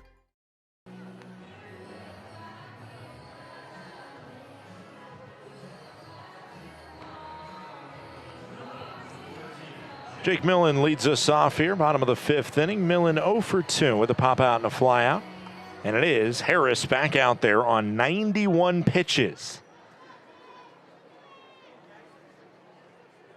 No shutout for Harris, and this one's hit hard to McHenry. 101 off the bat, but it's a one-pitch ground out.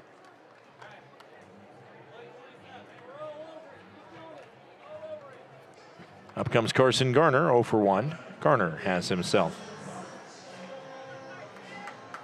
a line out and a walk.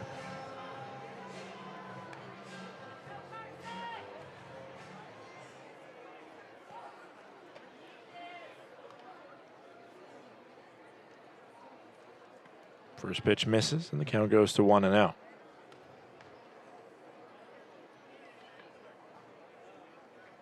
Range Riders are only hitting 143 against Harris, but his whip is 1.85. Swing and a miss. Stranded 7 on base. That's not including Beard, who got thrown out on base, which is a self-inflicted wound by the Range Riders. Although, even though Steele's probably scoring, it was a good distraction to make sure Steele crossed the plate. Beard maybe a little bit too aggressive there, though, in the big scheme of things.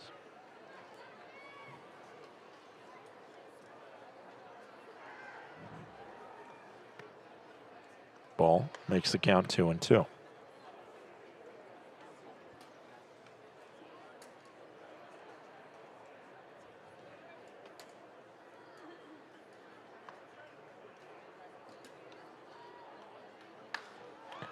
Garner sends this one sky high to left. Just got too far under it. The catch is made by Gutierrez out there.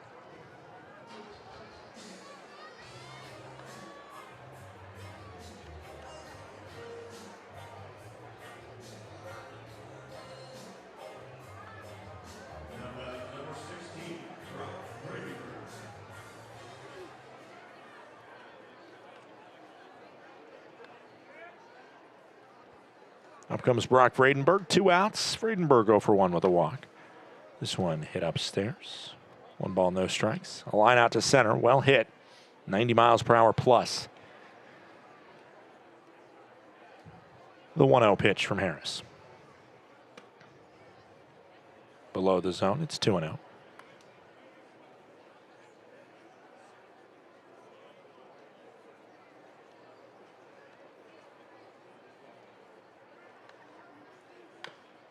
Hit foul. 2 balls, 1 strike.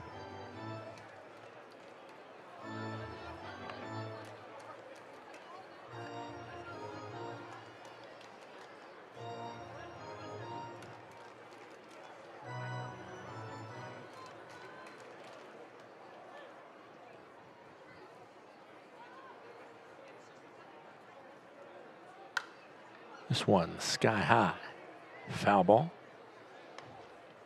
2 balls, 2 strikes, 2 outs. Harris on 101 pitches. I'm guessing this will probably be his final batter, one way or the other. As finally the Range Riders, somebody other than Kyle Ashworth, get a hit as Vredenberg rounds aggressively, but smartly probably stays put. And so now let's test my theory. Is this his final batter, or are they going to give him a rover? Looks like Craig Maddox is staying steady at the top step. Right-hander warming up in the pen, but it will be Rover versus Harris.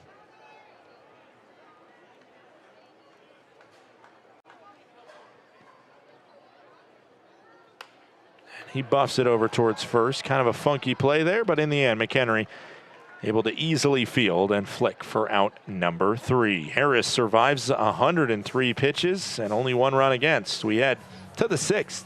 Range Riders down 4.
Welcome back in. Glacier Range Riders sending Zach Longshore back out there. Longshore on 95 pitches. And the first one misses to Bodie Wright. Wright 1 for 1 with the triple. He has a walk as well. Warm-ups going on for a right-hander in the Range Rider pen. The 1-0. Sky high down the right field line, and it is out of play near the beer garden. Rattles around over there like a Plinko set.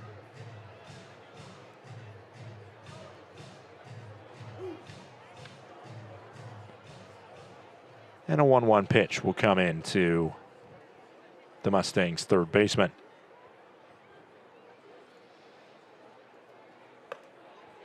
Called a strike. Upper outside corner to right. Count goes to 1-2. Looking at the standings right now, if the playoffs started today, it would be Modesto at Billings. Did he go there? It would look like he did. Yes, sir. Strikeout for Longshore. One gone. Top of the 6th. If the playoffs started today, it would be Billings hosting Modesto and Long Beach hosting Ogden, because Ogden has the best overall record of non-playoff teams. And Long Beach right now in the top 2 in the second half. Technically takes up that half spot, because there's 2 spots for each half, if that all makes sense.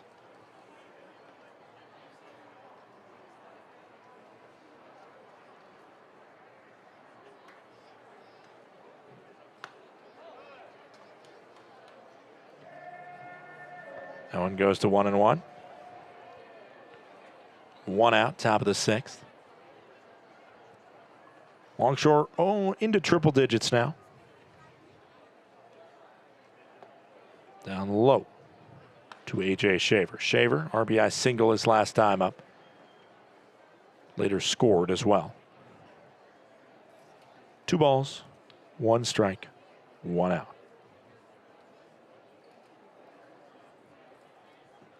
Swing and a miss. 2-2.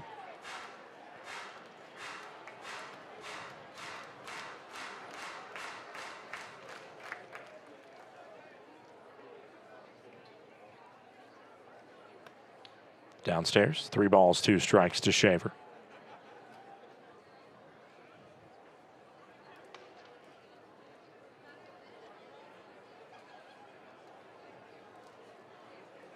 (3-2) coming home. Ball 4, Shaver works a 1-out walk, and up steps Cam Bowen, and is that the day for Zach Longshore? Bowen's 0 for 3 against him, so I don't hate leaving Longshore out there to face Bowen. I would not let him see Gutierrez, that's for sure, because Gutierrez has been bonkers, especially against Longshore.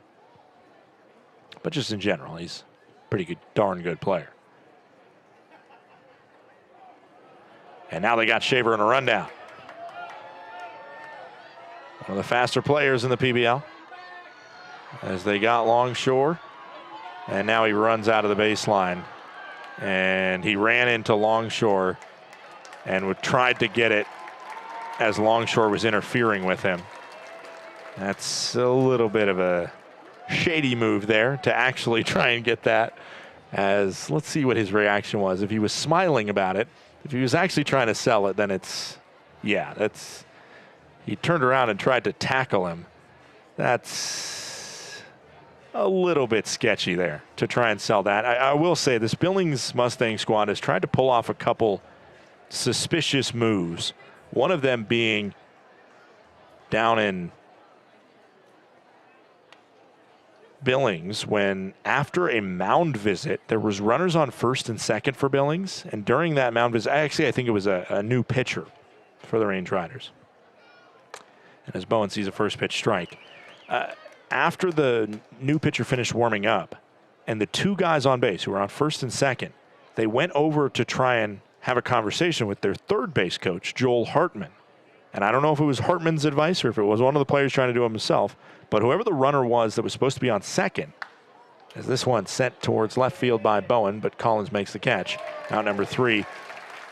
That runner who's supposed to be on second tried to stay on third, and the umpires had to get them to go back to second. And it was kind of a moment where the umpires were not that happy about that moment. And now Craig Maddox is going to come out because I believe a new pitcher is coming in for the Mustangs. We'll take a quick break as Longshore finishes off an impressive final couple frames. Glacier Bank Park is just so beautiful. The absolutely stunning views, the facility that we have. We're just very fortunate. This is a place where people can gather throughout the community. The location of the park itself is centrally located within the valley, and as such, it keeps everybody coming from all the different municipalities throughout the valley, and really it's just a hub for the community to meet. My favorite thing about coming to the ball field is seeing old friends, seeing the beautiful complex, and the staff, how friendly they are. They greet us with friendliness, and the seats are awesome. We also get to connect with folks as far away as Boston that are here on vacation that actually want to come to a ballpark because I talk them into it because that's how special it is. So we come to socialize. We love our group and we just have a really good time. Of course, we like watching the game too. And we like to win.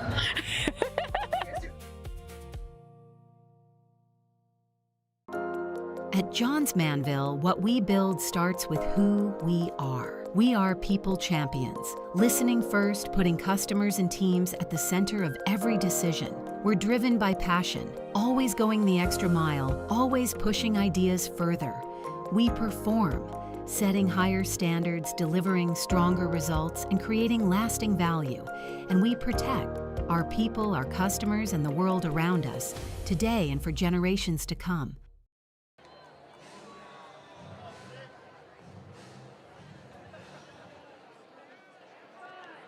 It's Jacob Steele to lead it off here in the bottom of the sixth inning. 5-1 lead for the Billings Mustangs. First pitch in there for a called strike to Steele. New pitcher into the contest is Hayden Mullins. This one down the right field line. Will it stay fair? Yes, it will, and it will fall all the way to the wall. Nin Burns grabs it and nearly trips himself up. It's a leadoff double, and the Range Riders immediately find success against a pitcher not named Jaden Harris.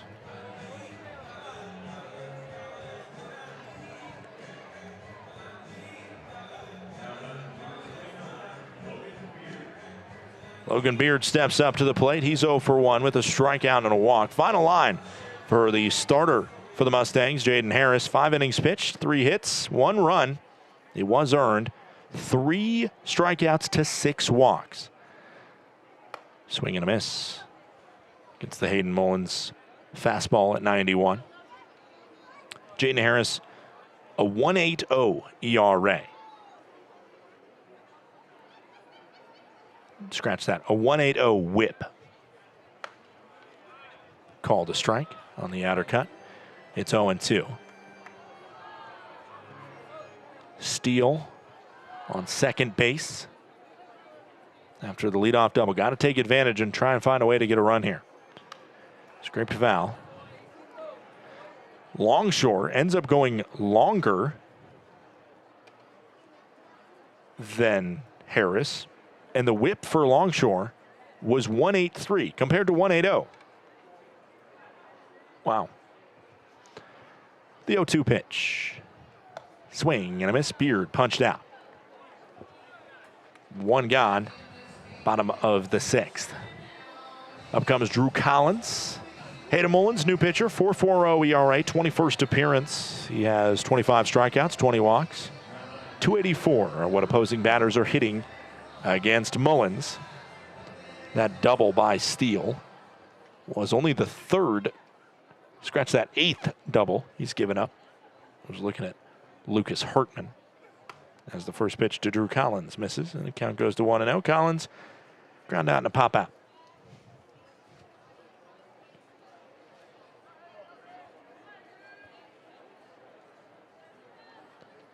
One out pitch with a runner on second. Make it 2-0. That one's nowhere close.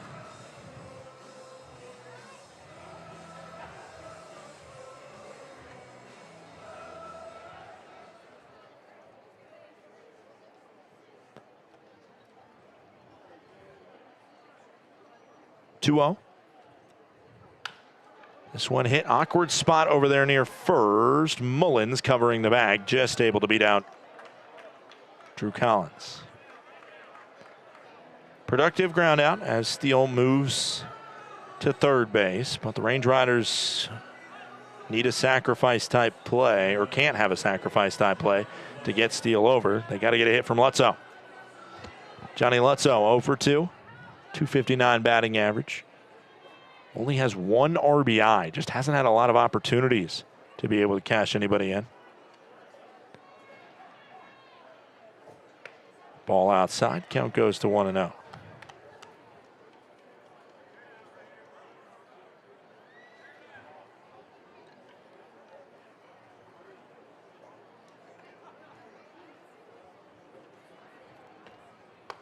Upstairs. Looked like he held back. Yes, he did. Count goes to 2-0.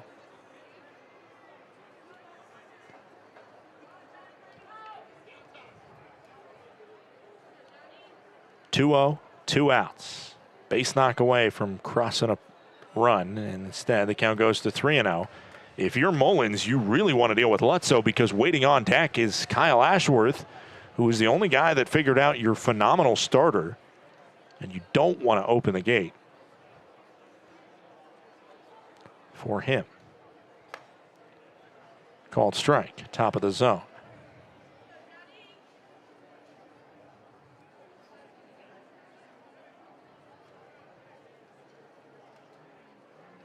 Three balls, 1 strike, 2 outs, runner on third. Fouled off by Lutzow.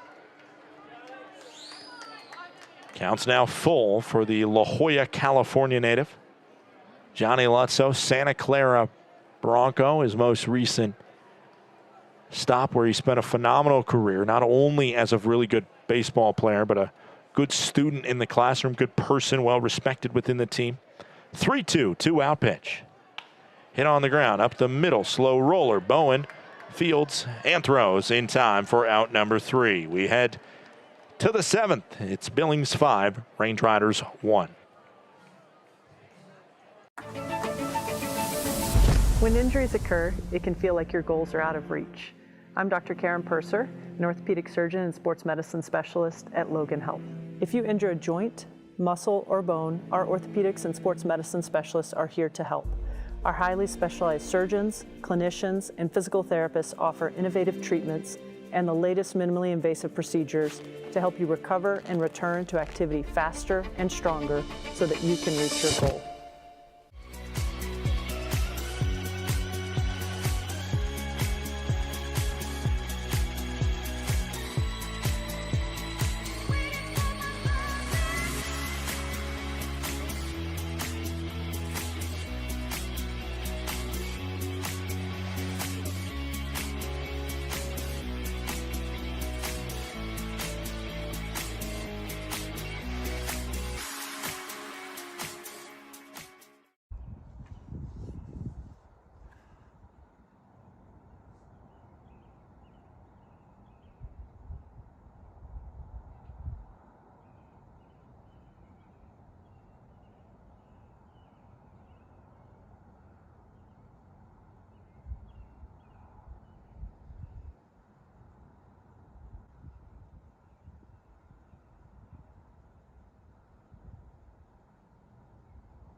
Welcome back. We got a professional debut for a new Range Rider pitcher.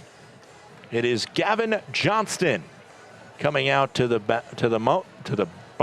mound, whatever I want to call it. Gavin Johnston steps up. Again, his professional debut. The right-hander, originally from Arnold, Missouri, a Southeast Missouri State product, fires his first pitch. It's fouled off. First guy out of the bullpen for the Range Riders today. That's what we had yesterday as Bartkowski got his first professional victory after he came out of the pen to be able to inherit a contest, which the Range Riders eventually won 9-3. This one tapped foul by Nin Burns.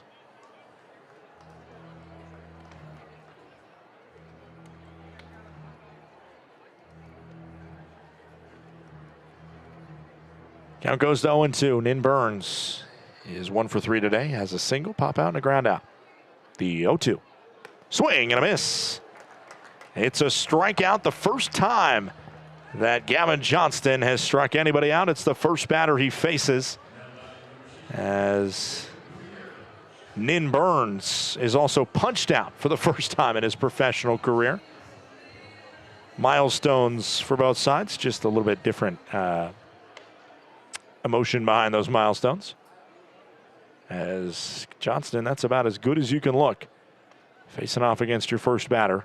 As this one through the left side, now he's allowed his first base knock. Gutierrez goes to 4 for 4 on the day. Let me tell you a little bit more about Gavin. Again, originally from Arnold, Missouri. I'll talk more about his hometown in a second. But Johnston just finished up his career at Southeast Missouri State, where he spent his entire collegiate career. This one out towards left field. Collins can't get to it. It falls in front of Collins, who was diving for it. Millen has to start the relay as Collins sold out, and Gutierrez slides in safely. It is 6-1 off what goes down as a RBI double. Tough luck of it, as Collins was trying to do his best to make a play for his pitcher, and instead it backfired. Collins needing some help up, as Rachel Freeman, our trainer from Logan Health, is going to have a check on him. The Range Riders, the injury bug has caught the outfield, as you see that Superman dive in to home.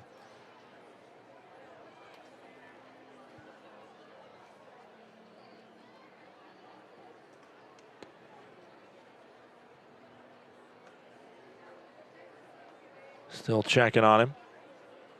Carson Hornung, likely the guy that would come out to play left field if Drew Collins can't continue to go.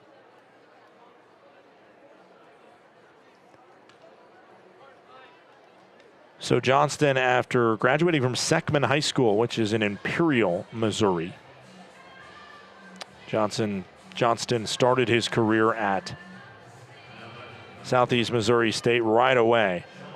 He was a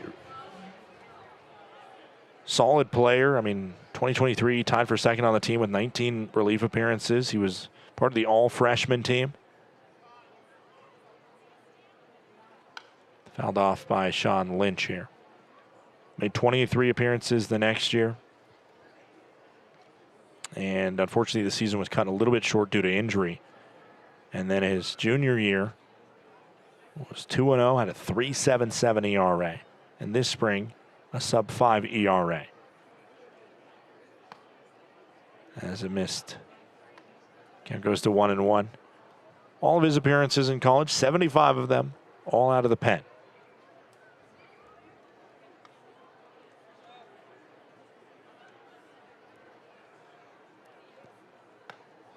Seen in the strike zone, just touch in the lower outside corner. Count goes to 1-2. Arnold, Missouri, a part of the greater St. Louis area. Really, really South St. Louis. 1 ball, 2 strike pitch. Skips in. Count goes to 2-2.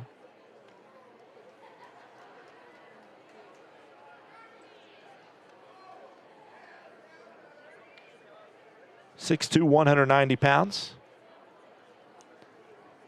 The 2-2 pitch, 1 out, top of the 7th. Fouled off. Hopefully parents Joe and Stacy, maybe some more of the family, tuning in from Arnold or in Imperial or wherever they may be watching from.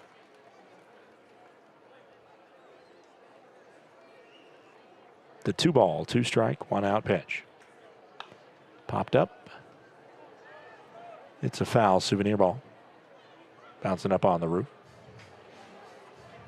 Count stays 2-2. Lynch got his first strikeout of his professional career, but then got first hit, first extra base hit, and then with that a run scored.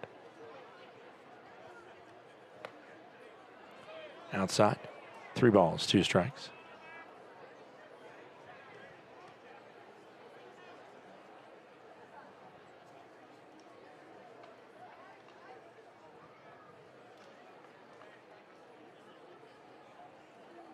The 3-2, 1-out pitch in from Johnston. Hurls it down low, and it's a walk issued with 1 out. Top of the 7th, 6-1 Billings leads.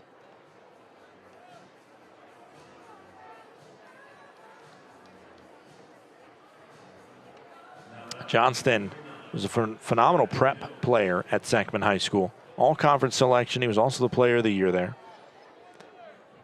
He was a good batter. Had a batting average over 400. Some power as well with 5 home runs. That's a ball just outside. Count goes to 1-0. This is Patrick Mills, who has a home run today. On the bump, he went 6-1 and 1.34 ERA as a senior at Sangamon.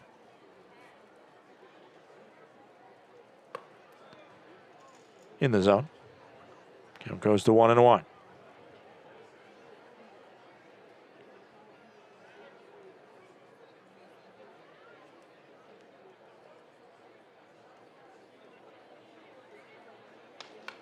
Fouled off by Mills. Mills, a Kokomo, Indiana native, not that far away in the big scheme of things from the St. Louis area.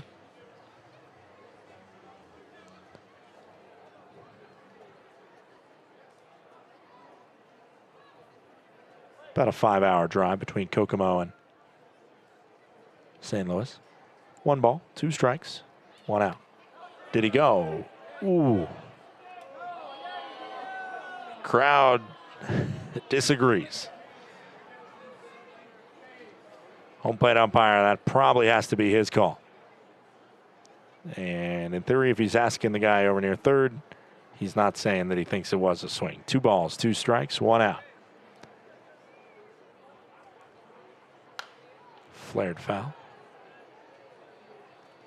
Johnston this spring at Southeast Missouri State. 29 strikeouts, just 10 walks. 29 strikeouts in under 18 innings of work.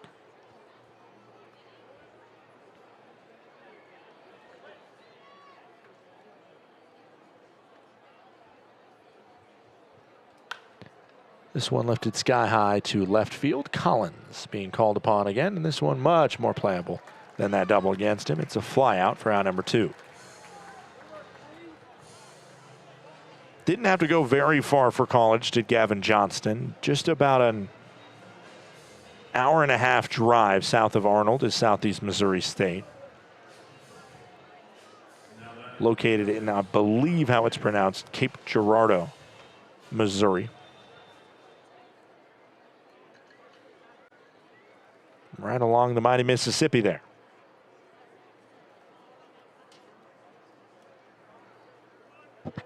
Disengagement by Johnston. That Southeast Missouri squad was very good this spring. 39 wins, 18 losses. That one's called the ball downstairs. Count goes to 1-0. Their season came to an end in the Ohio Valley Conference Tournament to the tune of a 5-3 loss to Southern Indiana. That was on May 21st. The last game that Johnston was a part of. He was active last night, but did not appear.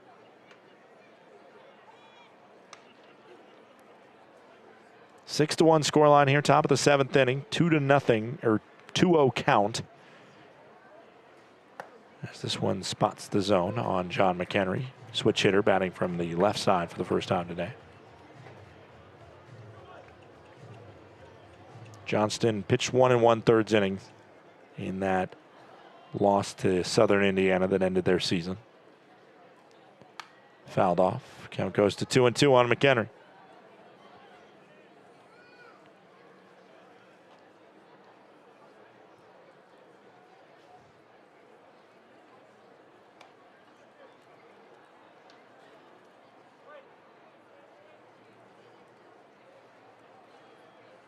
2-2, 2-out pitch with 2 on. This one hit back up the middle and just leaking through. This ball thrown to the cutoff? No, it's not. It's an RBI single, and it is 7-1 Mustangs. On the ground ball up the middle by John McHenry. Muniz scores from second. Bodie right now steps in. He struck out swinging his last time up.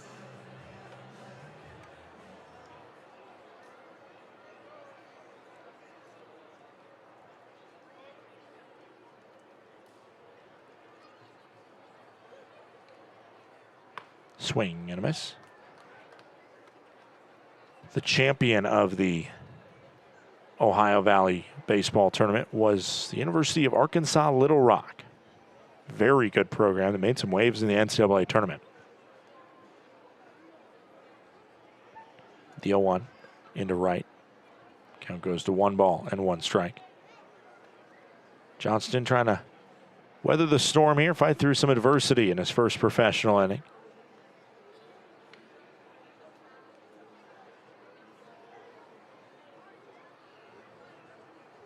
The 1 ball, 1 strike, 2-out pitch.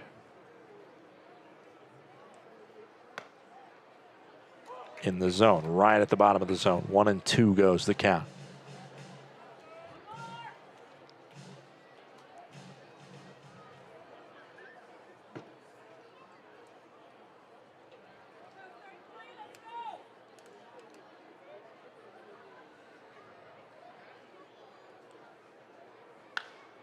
This one flared foul, out of play.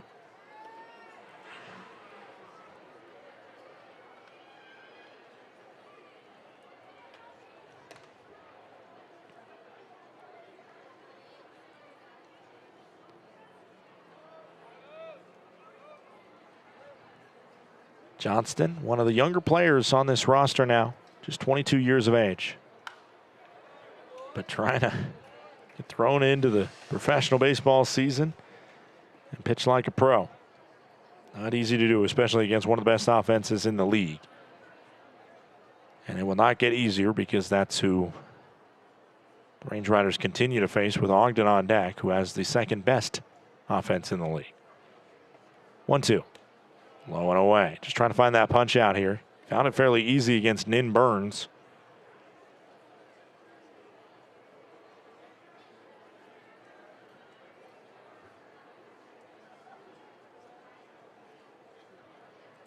The 2-ball, 2-strike pitch with 2 on and 2 outs coming home. This one hit, and it's just beyond the dive.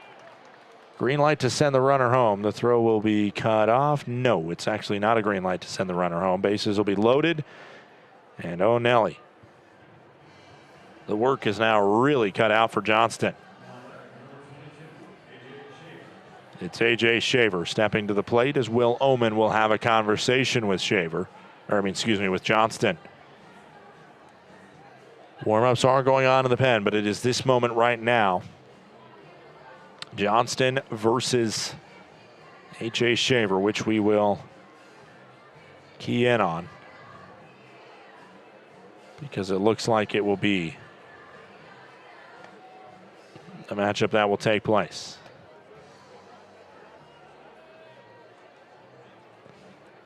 Let's check in on the PBL scoreboard right now while the conversation goes on the mound. Home plate up.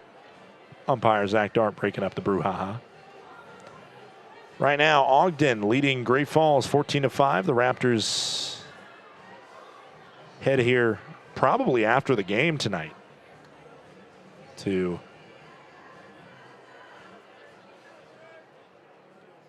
the Flathead Valley. Bases loaded, big at bat from A.J. Shaver. Really put Billings in the driver's seat. He swings and misses on the first pitch. Count goes to 0-1. Idaho Falls has a 9-7 lead on the Missoula Paddleheads. That's a result you're rooting for if you're a Range Rider fan. Long Beach up 6-1 on Oakland. You're rooting for that as well.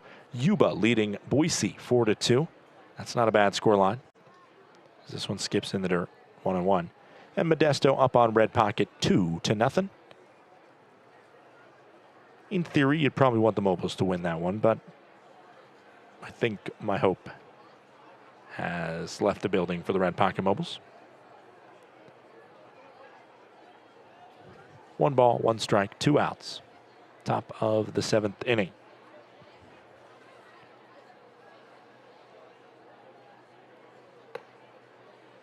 Called a strike right in that upper outside corner. Great job by Johnston to find the edge of the zone.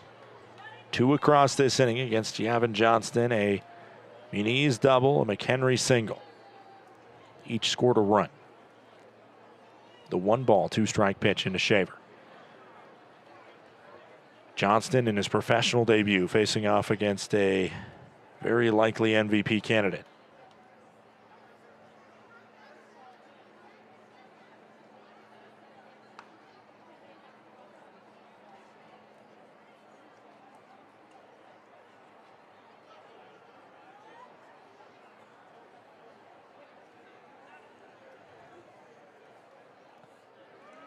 And it misses. 3 balls, 2 strikes, 2 outs. Top of the 7th inning. Johnston, the rookie, versus A.J. Shaver. 7-1 scoreline. Shaver could make it worse. Johnston could send us to the 7th inning stretch. The fire home. Broken bat, flared, grabbed by Steele. It was not without some fireworks, but Johnston finishes off his first professional frame by getting out one of the league's MVP candidates. We head to the bottom of the 7th. Range Riders trailing by 6.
Welcome back in. It's J.J. Almeida taking over. Almeida with a 6.20 ERA. Range Riders down by 6 right now. The hands of the playoff-bound Billings Mustangs.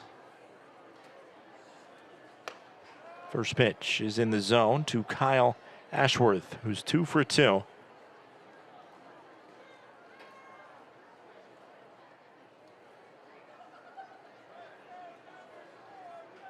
And now the 0-1.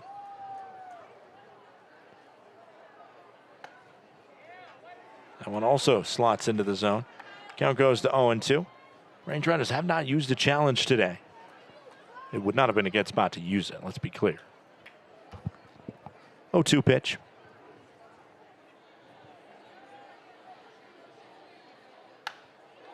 Laced hard down the left field line. It's foul. Almeida is right-hander out of Linwood, California. 5'11", 180 pounds. Played for the Long Beach Coast, like a couple Range Riders did earlier this year. Skips in. Count goes to 1-2. Ricky Tibbett, Cole Crescent, both former Coast pitchers, as is Almeida.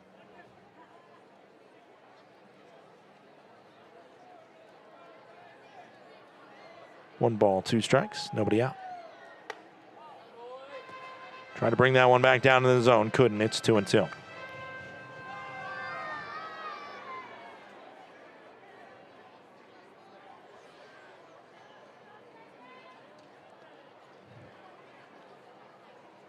Flared foul. 2 balls and 2 strikes.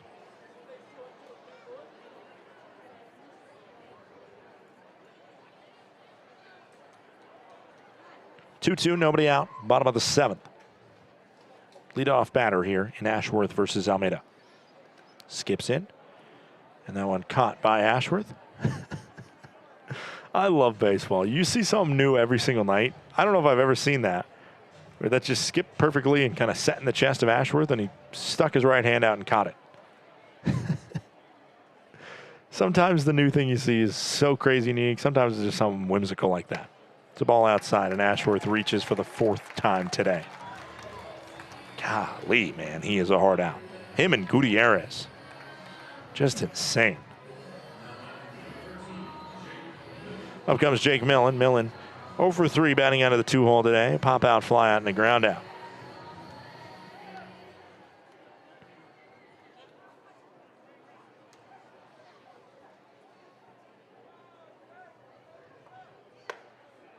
First pitch, a ball. Count goes to 1-0. Almeida, 296 batting average against. Does have 12 walks in 20 innings. Foul ball. Count goes to 1-1.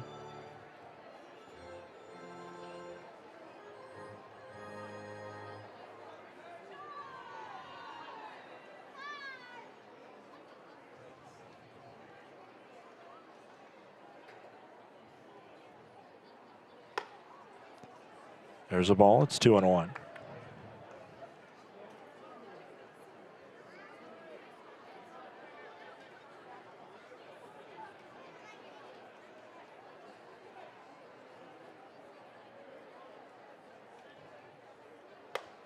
Swing and a miss. Count goes to 2-2.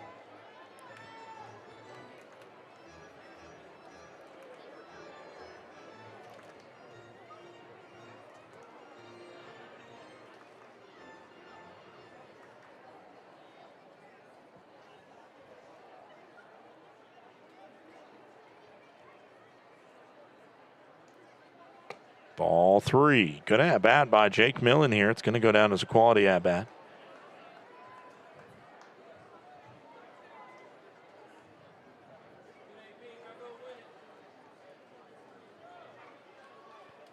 The 3-2 payoff pitch into Jake Millen. Skies it up. It's foul over my head. Range Riders all time against these Billings Mustangs. 44 wins. The Mustangs have 42 wins versus Glacier.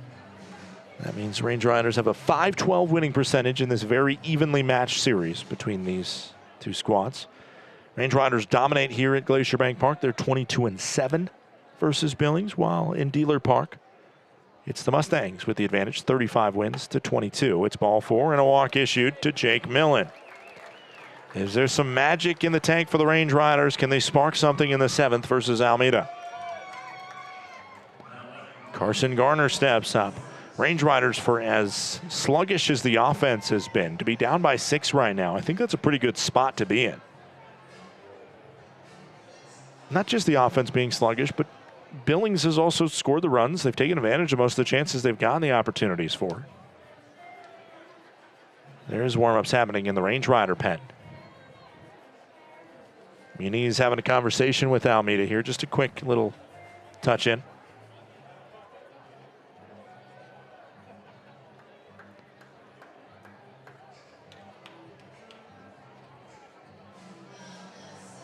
Carson Garner to the plate. Garner has himself a walk, but he's 0 for 2. The Range Riders just 4 hits today compared to 11. And I think that's the big thing I'm looking at to say, man, this could be a lot worse. Garner bluffed the bat. Did he go? Yes, sir, says the first base umpire. It was close. I don't fully disagree with him that it was a swing. It was one of those kind of 50-50 ones, it felt like. No balls, one strike. That one's limbo action to make the count 1-1 for Carson Garner, former Murray State racer.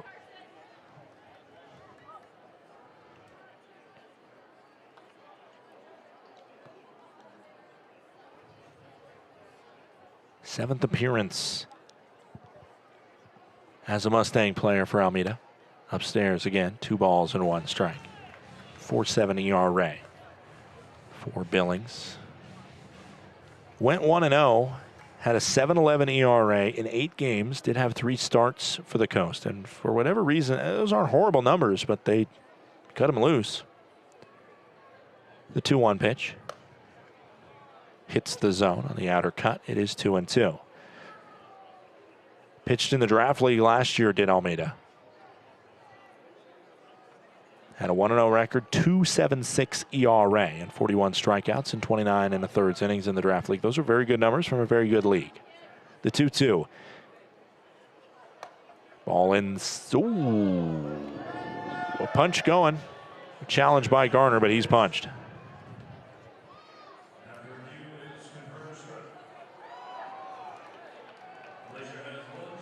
Garner popped his hips out of the way of that one. Let's look back, see what he saw.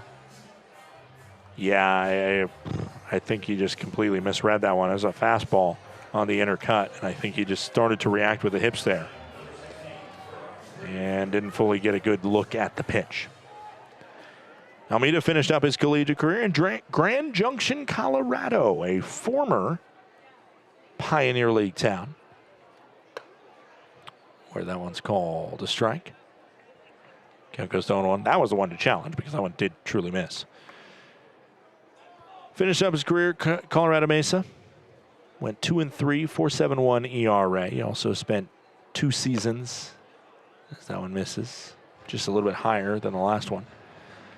Also spent 2 seasons with Cerritos College.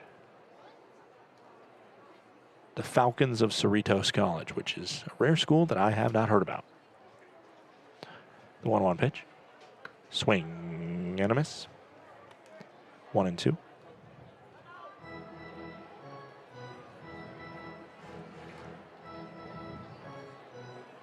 Cerritos College is in Cerritos.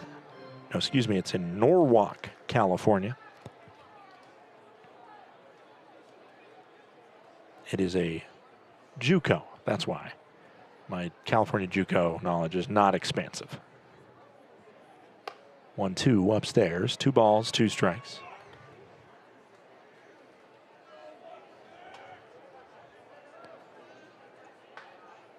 Man, I probably should have heard of it because their official enrollment's around 23,000. I'm assuming that's kind of a variety of types of students, as that's called. Strike 3. Vredenberg goes down looking. Cerritos College has 54 players that are now in the NFL or that played in the NFL, and 32 MLB former players. Wow.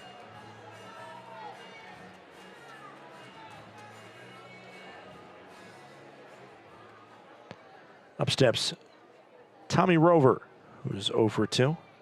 Grounded out his last time up. Runners on first and second, got there with nobody out, but 2 strikeouts have eliminated the big chance for possible runs here.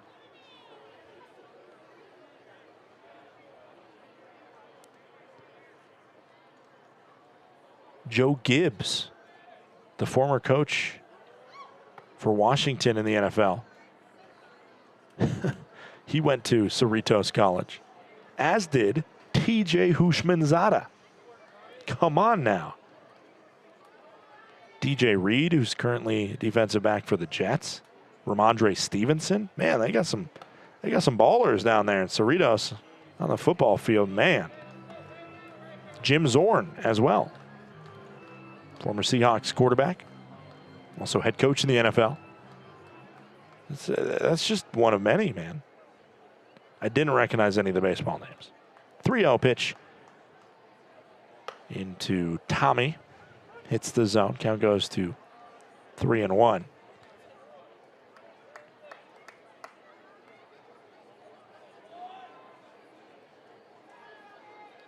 I will say Lorenzo Romar is an alma mater of there. Ball 4, bases loaded for Jacob Steele here. Second time he's had the bases loaded today. He struck out. First time he was in this situation. Lorenzo Romar used to be the head coach at the University of Washington during some of their really fun years. The team wasn't that good, but they had some really good players that came through. Lorenzo Romar, heck of a recruiter. I digress. Talking about the alma mater of J.J. Almeida. First pitch hits the zone versus Jacob Steele. This has been a true outcome inning. 3 walks, 2 strikeouts. 0-1 count. Game could really have the momentum be shifted by one good swing, the 0-1. That one's a foul scrape into the mitt of Muniz. If Almeida is able to survive this, however, it really could feel like maybe the last good chance for the Range Riders to get back in it at a 6-run deficit. Of course, never say never in the PBL, but an 0-2 2-out pitch coming from Almeida into Steele. Swing and a miss. Steele punched out on 3 pitches. We head to the 8th. It's 7-1 as the Range Riders leave him loaded.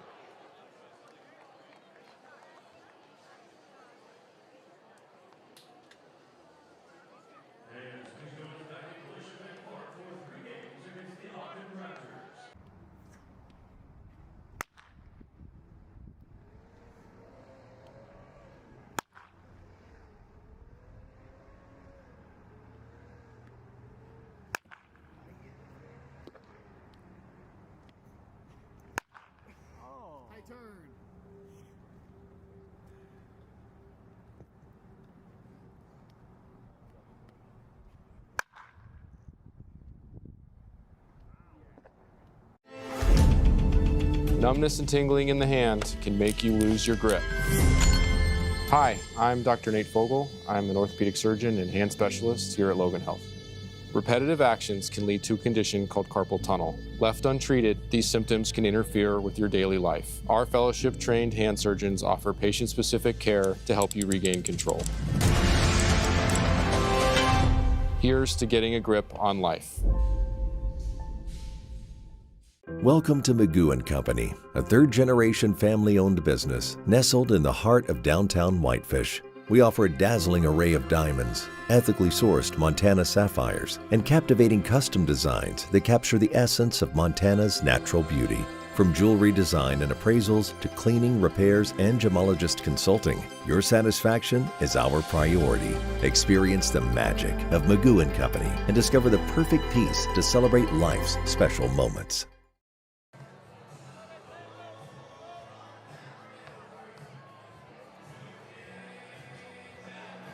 Welcome back. Top of the 8th inning here in the Flathead Valley. You see the gorgeous sunset behind the haze that has partially enshrouded the valley over the past couple days. Great shot by our camera crew, as always. Called strike, and the count goes to 0-1. I know our production crew loves to try and get me to notice the sunset when they get a good shot like that, so I'm glad I looked at the right time. I don't usually, for those who are wondering kind of my process, let's just give you some behind the scenes. As Langston's in the pitch, by the way, Bowen's up at the plate. Oh, that one hit Bowen up and in. 93 on the gun from Langston. Bowen reaches base for the first time today. He's certainly feeling that one. That's the fastest I've seen Evan Langston throw. 93 on the gun. It was just nowhere close to the strike zone. Leadoff HBP from Evan Langston. Up comes Nin Burns, who's 1 for 4. Struck out his last time up, his first professional strikeout.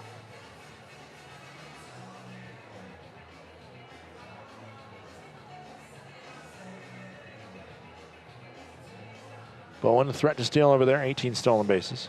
Like I was saying, my little behind the scenes on how I do it is my monitor's not really in my way, which I can see what you're seeing as Bowen's running the throw into second. Was he off? No.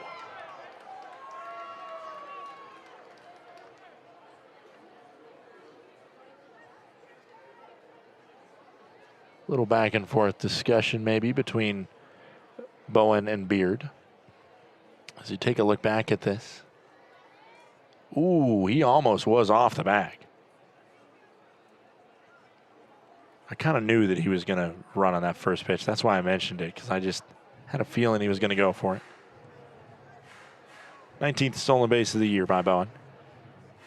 That's a good one to run on sometimes when you're thinking that they think you're hurt and you're kind of still wearing off the hit by pitch, and then you go for it. And honestly, I wouldn't be shocked if he tried for 3 at some point. As this one out to center field is down for a base knock. Evan Langston on the mound has been phenomenal coming out of jam situations. Just to be able there and kind of stop a dangerous moment. As a starter, he had some moments where he struggled, though. And now he's up against a red-hot player in Jacob Gutierrez. I don't know what is one more than a hat trick, as Nin Burns stunting a steal over first. Not going to go. And this one knocked down by Logan Beard. It's another base knock. Beard got close to it. Instead, the score goes 8-1 on the infield single by Gutierrez.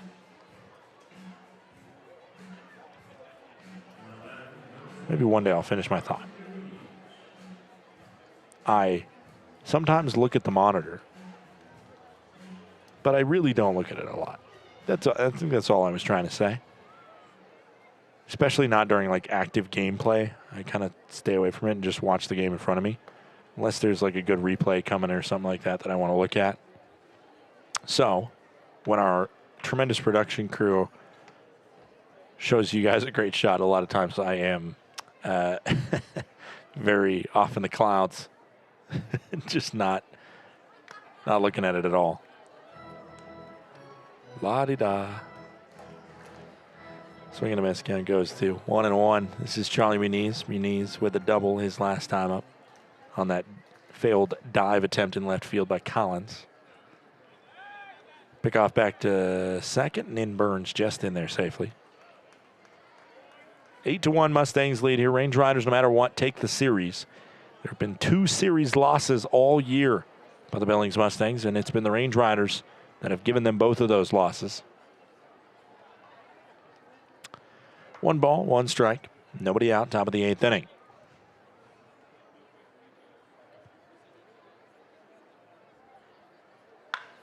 Swung on out to right field, and that one's going to be down for a base knock. Good speed there from Ashworth to get to that one. It is an RBI single, however, as Burns scores from second. 9-1 Mustangs. Gutierrez goes first to third.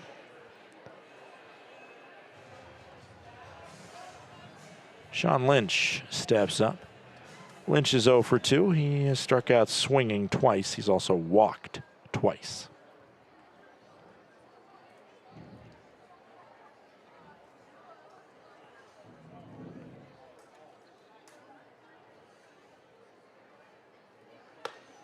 Ball upstairs. 1 ball, no strikes to Sean Lynch.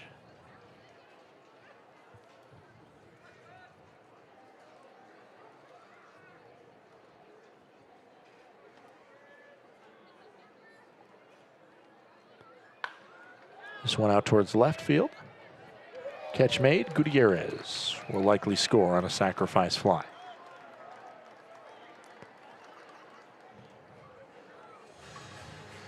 (10-1) goes the score.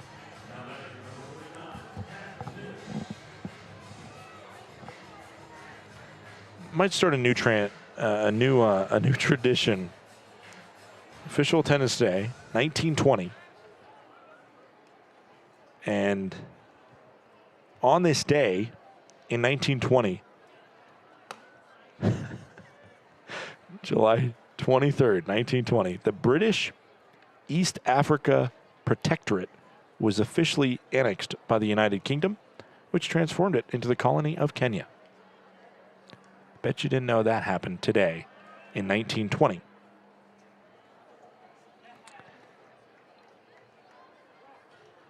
Count goes to 2-0 as that one misses the zone.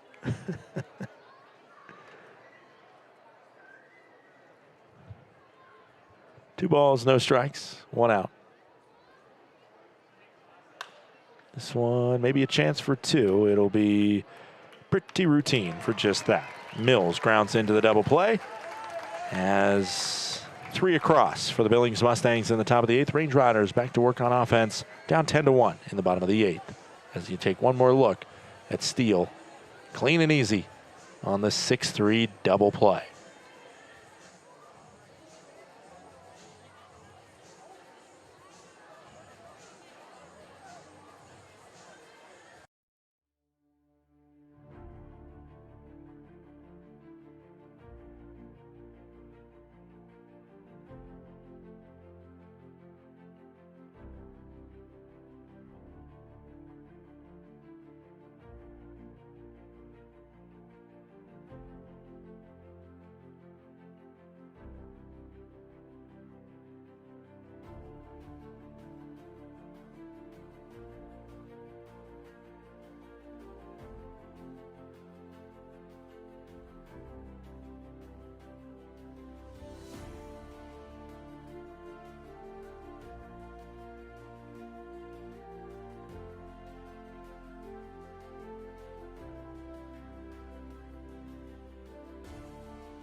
Welcome back in.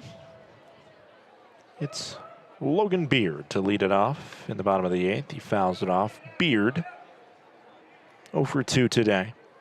And the new pitcher for the Billings Mustangs is Carlos Enziani. Told you something random that happened this day in 1920, which again correlated with the attendance officially on this Thursday evening. Count goes to 1-1. Let's get to life's important questions.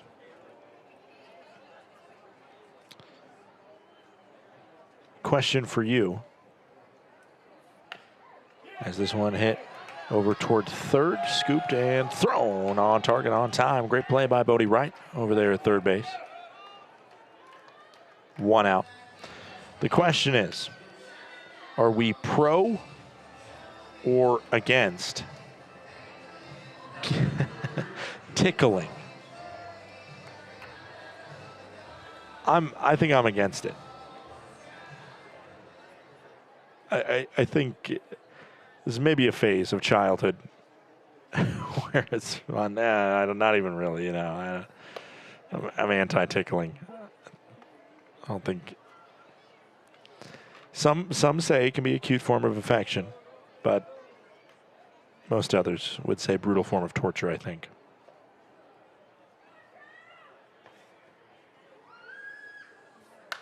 This one whipped down the left field line.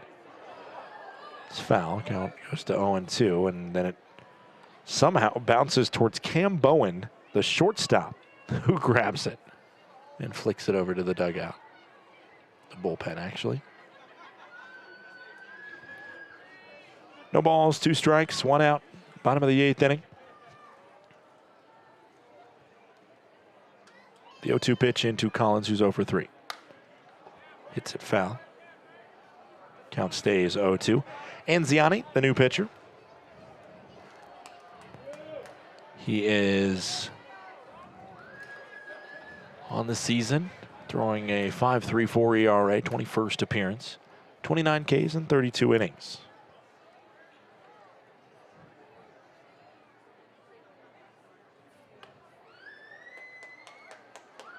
It goes to 1-2.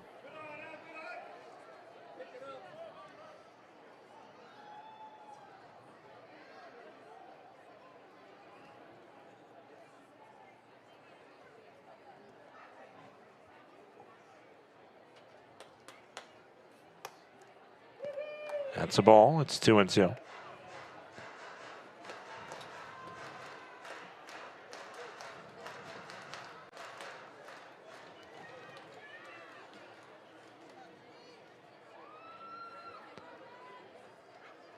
Two pitch in.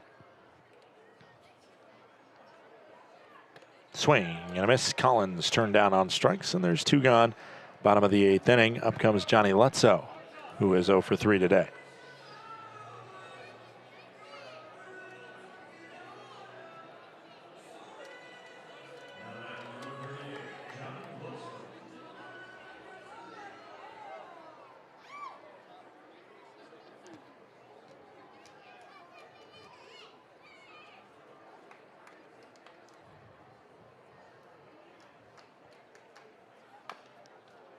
Foul ball. Count goes to 0-1.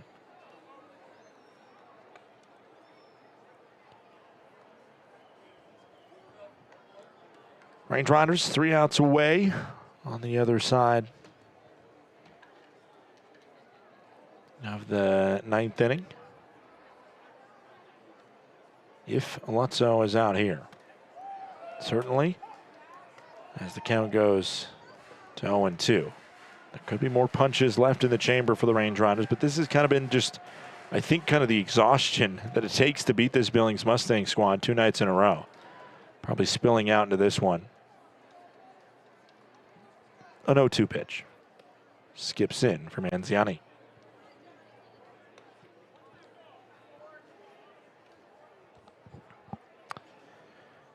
Season series right now between these two squads. 6 wins for the Range Riders, 8 wins for the Mustangs, the 1-2. Hit over towards first. Mills there to grab it, and Lutzow will be out on the unassisted ground out to first. We head to the 9th inning of play. It's a 9-run lead for Billings.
Welcome back. It's the top of the 9th inning here in the Flathead Valley, Northwest Montana. By the way, make sure to get your tickets for tomorrow night's game.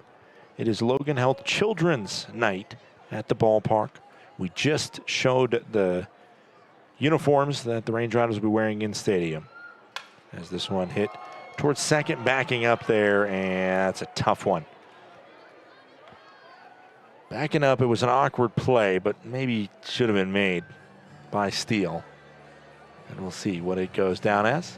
It will be scored as an E6 on Steele. 76 off the bat there of McHenry. Splinter of the bat.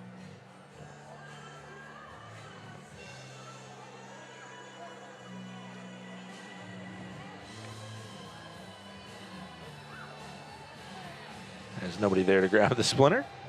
Brief pause. Again, Logan Health Children's Night tomorrow night.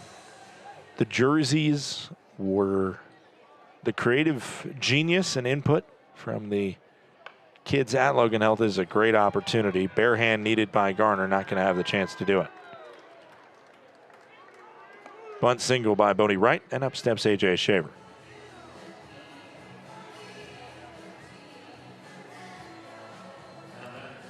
Shaver 1 for 3 today. This has been a series in which he's struggled for the most part.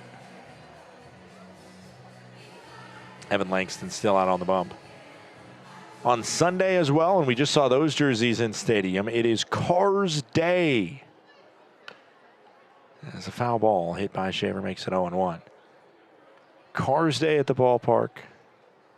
We're going to transform this place to Radiator Springs. I'll tell you what, I'm looking forward to that, baby. It'll be a blast. Goes to the backstop.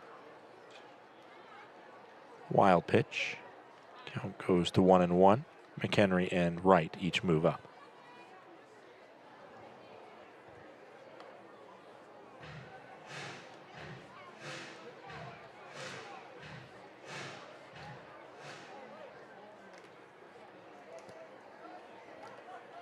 The 1-1 pitch in. Downstairs, 2 balls and 1 strike.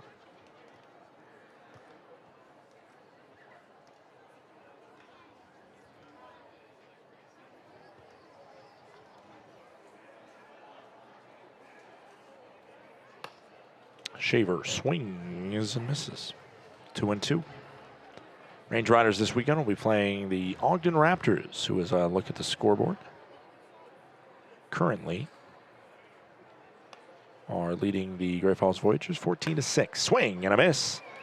Langston's not a punch-out pitcher. Shaver's not a punch-out guy, but he is struck out by Langston, and Shaver will bring to a close a dismal series for him, which is shocking. The rest of the lineup all has pretty much contributed. He's barely done anything over the past couple days.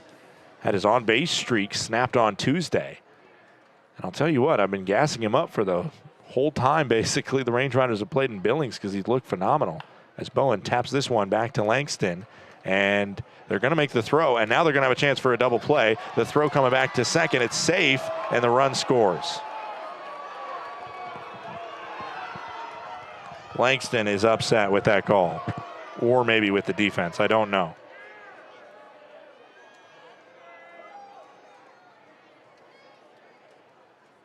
It'll be an unearned run against him anyway because McHenry reached on an error, but still frustrated, I'm sure, is Langston with the fact that they had him.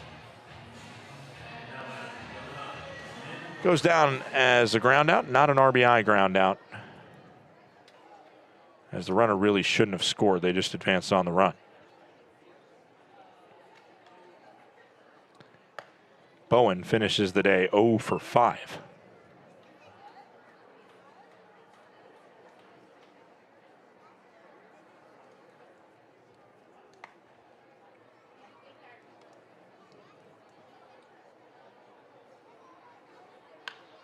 Hit foul. Count is 0-2 for Nin Burns.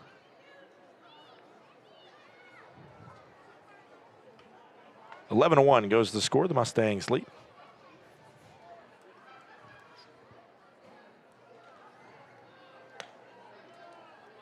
As that one makes the count 1-2. Other scores around the league. Missoula has a 14-9 lead on Idaho Falls. Oakland and Long Beach are at 6-6.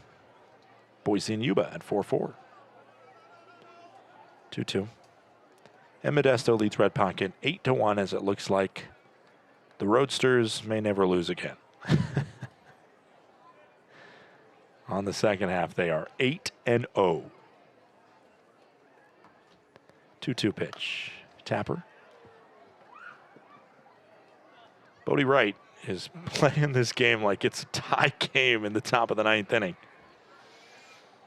I think the magnitude in which you're seeing Billings take this. They clearly took it a little bit personal that they lost the contest the past 2 nights here. Pitch misses up and in. 3 balls, 2 strikes, 2 outs. Runner on second in right.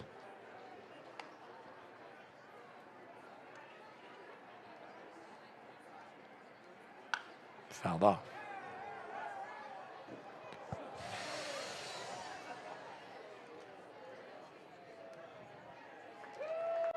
Three balls, 2 strikes, once more.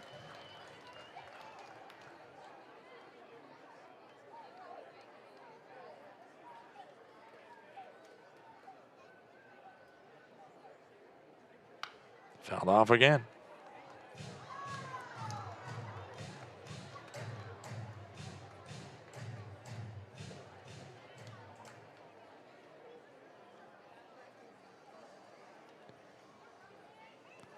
Three-two, once more. Hit over to third, and Garner snags that one for out number 3. 11-1 scoring line. Range Riders last chance when we come back.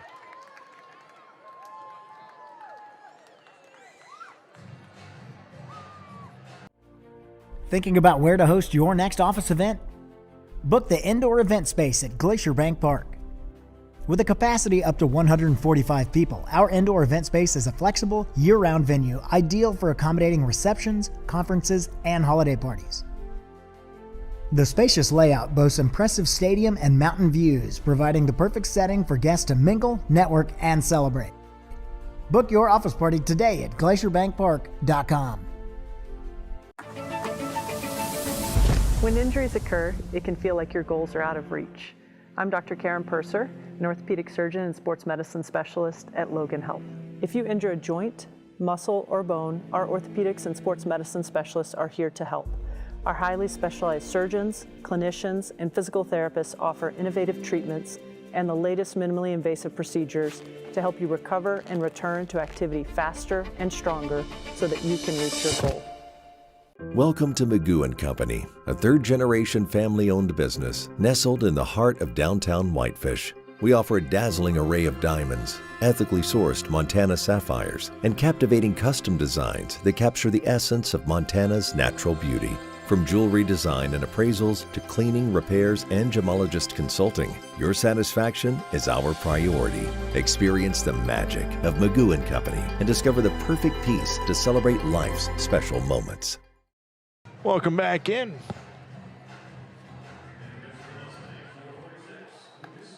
Welcome back in. It's Lucas Hartman that takes over. Stellar relieving option for this Billings Mustang squad. One of 2 players in this league that plays for their dad, as Joel Hartman is the hitting coach for this Billings Mustang squad, and Lucas Hartman, his son, now on the roster. University of Virginia product. Doesn't blow up eye guys, but just finds a way to get them out. Bradenton, Florida native.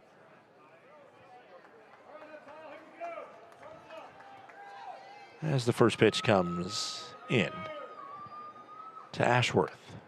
Called a strike. Count goes to 0-1. A challenge coming. Can't take him home with you.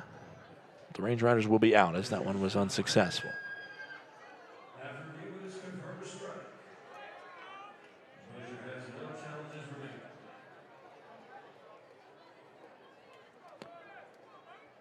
Oh, 1. Nobody out.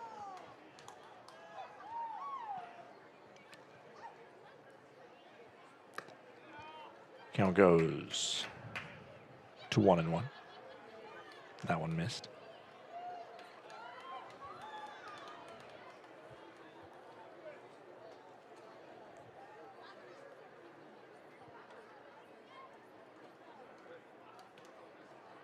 Also missing 2 balls and 1 strike.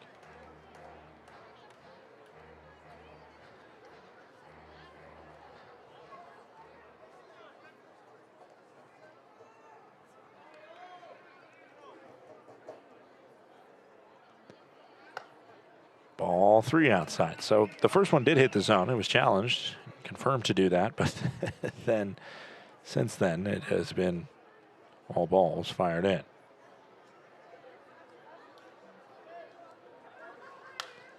Swung on, sky-high fly. Over to left field where Gutierrez makes the catch. One guy. Range Riders down to 2 outs remaining before breaking up this 2-game win streak.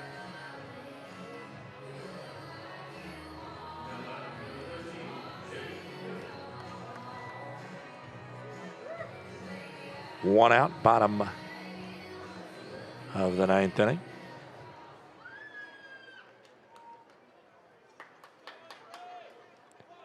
First pitch into Jake Millen, who's 0 for 3. Called the ball. And the count goes to 1-0. Billings does have a challenge remaining if they want to use it.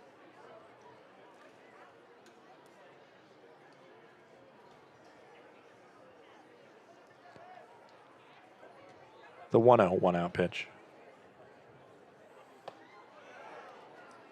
Count goes to 1-1.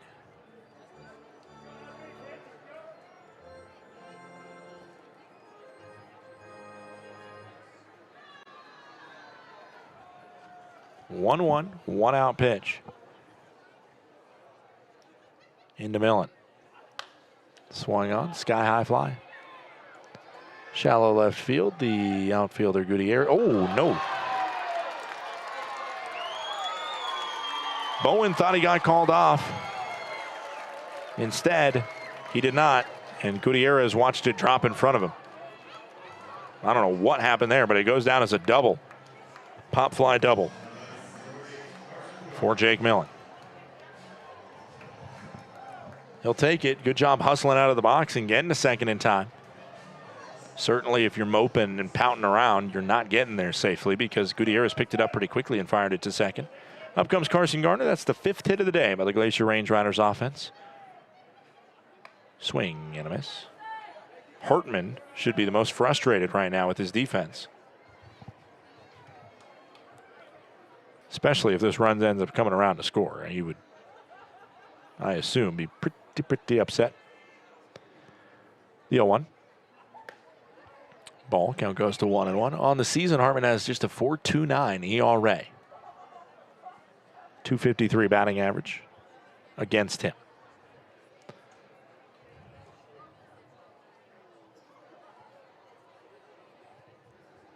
One ball, one strike pitch. That's a ball low and away. 2 balls and 1 strike.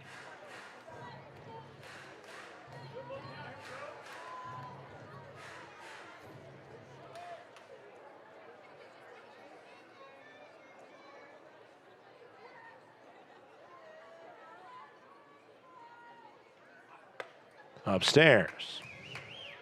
3 balls and 1 strike to Carson Garner from Lucas Hartman.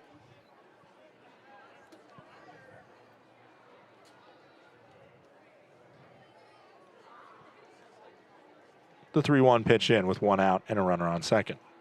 Swing and a miss. The ball offered just high of the zone. Would have been ball 4.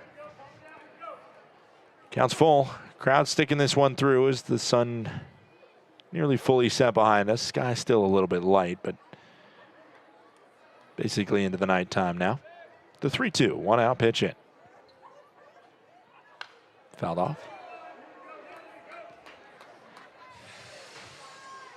Count stays full. 3 balls, 2 strikes. 1 out.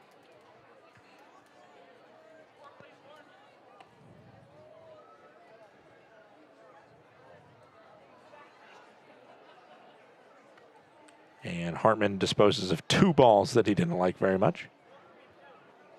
Now gets a third. 3-2, 1 out pitch. Swing and a miss. Garner struck out.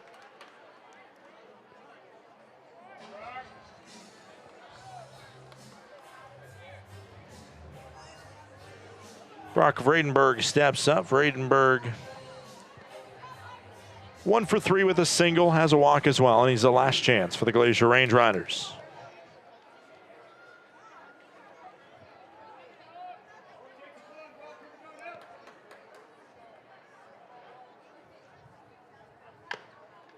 This one hit off the lower body of Vredenberg. Does not feel very good. Taking a moment to absorb that hit. As Todd Pratt looks on in the third base coach's box.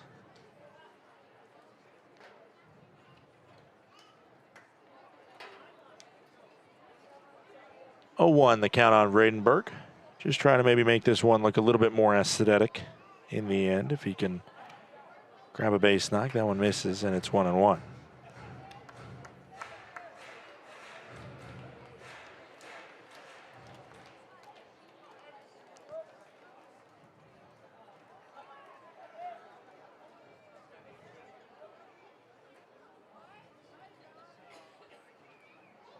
The 1-1 pitch in. It's 2-1.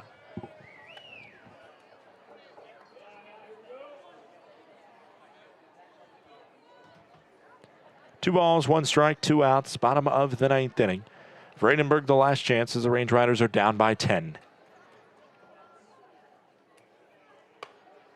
Outside, it's 3 balls and 1 strike. Game time just creeping over 3 hours right now. 3 balls, 1 strike, 2 outs, bottom of the ninth inning. The hitter's count pitch to Brock Vredenberg. It's ball 4. Brock Vredenberg has himself a 2-out walk, and Tommy Rover steps up 0 for 2.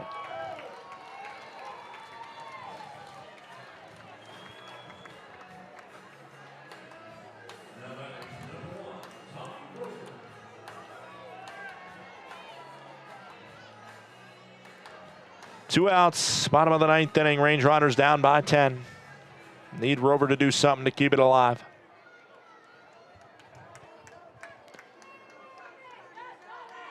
The first pitch is swung on over to first. It's a fair ball, and that's how the contest ends. Range Riders fall 11-1. We'll be right back with the post-game report.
Welcome back in. Glacier Range Riders in this one, falling by a score of 11-1 at the hands of the Billings Mustangs.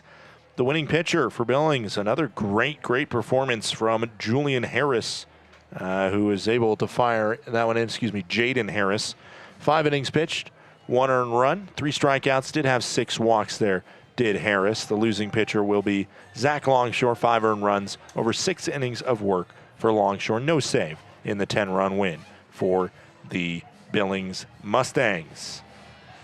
Range Riders falling in this one. Let's have a quick check-in around the rest of the league to see what happened from California to Montana and everywhere in between. I think everybody else is still playing, but maybe not. No, Ogden is final, 14-8 over Great Falls. Ogden will play the Glacier Range Riders tomorrow night, so check in 7:05 p.m. first pitch tomorrow night between the two squads here in the Flathead Valley. Missoula up 18-9 on Idaho Falls. Long Beach has an 8-6 lead on Oakland. 5-5 between Boise and Yuba Sutter. And it's 13-1. Modesto leads the Red Pocket Mobiles as the Mobiles continue to struggle. Billings with a Long Beach loss, and with a Long Beach loss tonight, they could be tied for second in the second half. Ogden is 4-5 overall right now. The Range Riders, if they're able to take all three games, they could jump them not only in the second half standings, but in the overall standings as well, and possibly put themselves technically into playoff positioning. But we'll get more into that plenty, I'm sure, in the next few days. For all of us here at the Glacier Range Riders, want to send a huge appreciation to all of you tuning in, and a shout out as well, especially to the Billings front office. They do such a great job. Love working with them when I'm down there. We'll get to go down there again in August. But everybody should know Billings front office, Matt, Steven, and Brandon Januska, their play-by-play guy who gives me a lot of the great pointers when I'm talking about the other squad. Huge shout out to them. They do a phenomenal job. And a huge shout out to our crew up here, everybody in the press box, everybody down on the field, including our sideline reporter, Lauren Hill, our comms manager, Patrick Kelly, PK, as well as this entire crew. Too many names for me to want to name right now, headed up by Janelle and Vicky. That does it for this broadcast tonight. A great job by the Billings Mustangs to take care of business and shake off the two-game losing streak. The Range Riders will try and get back in the win column tomorrow night, 7:05 p.m. first pitch. And this one's for the kids, Logan Health Children's Hospital night. Again, specialty jerseys. Excited to see them on the broadcast tomorrow night, but if you can make it down in person, you can also auction live for those jerseys over at the auction table. So all proceeds go to the Glacier Range Riders Foundation. Make sure to do that if you get the chance. And if you can't be in here in person, have somebody go as a conduit and bid on behalf of you and get yourself a jersey. Game worn, those are the only ones available, nothing in the shop. Once again, final score of this one, Billings 11, Glacier 1. For all of us here at the Glacier Range Riders, we hope you have a great rest of your evening and stay safe out there. We'll talk to you tomorrow night.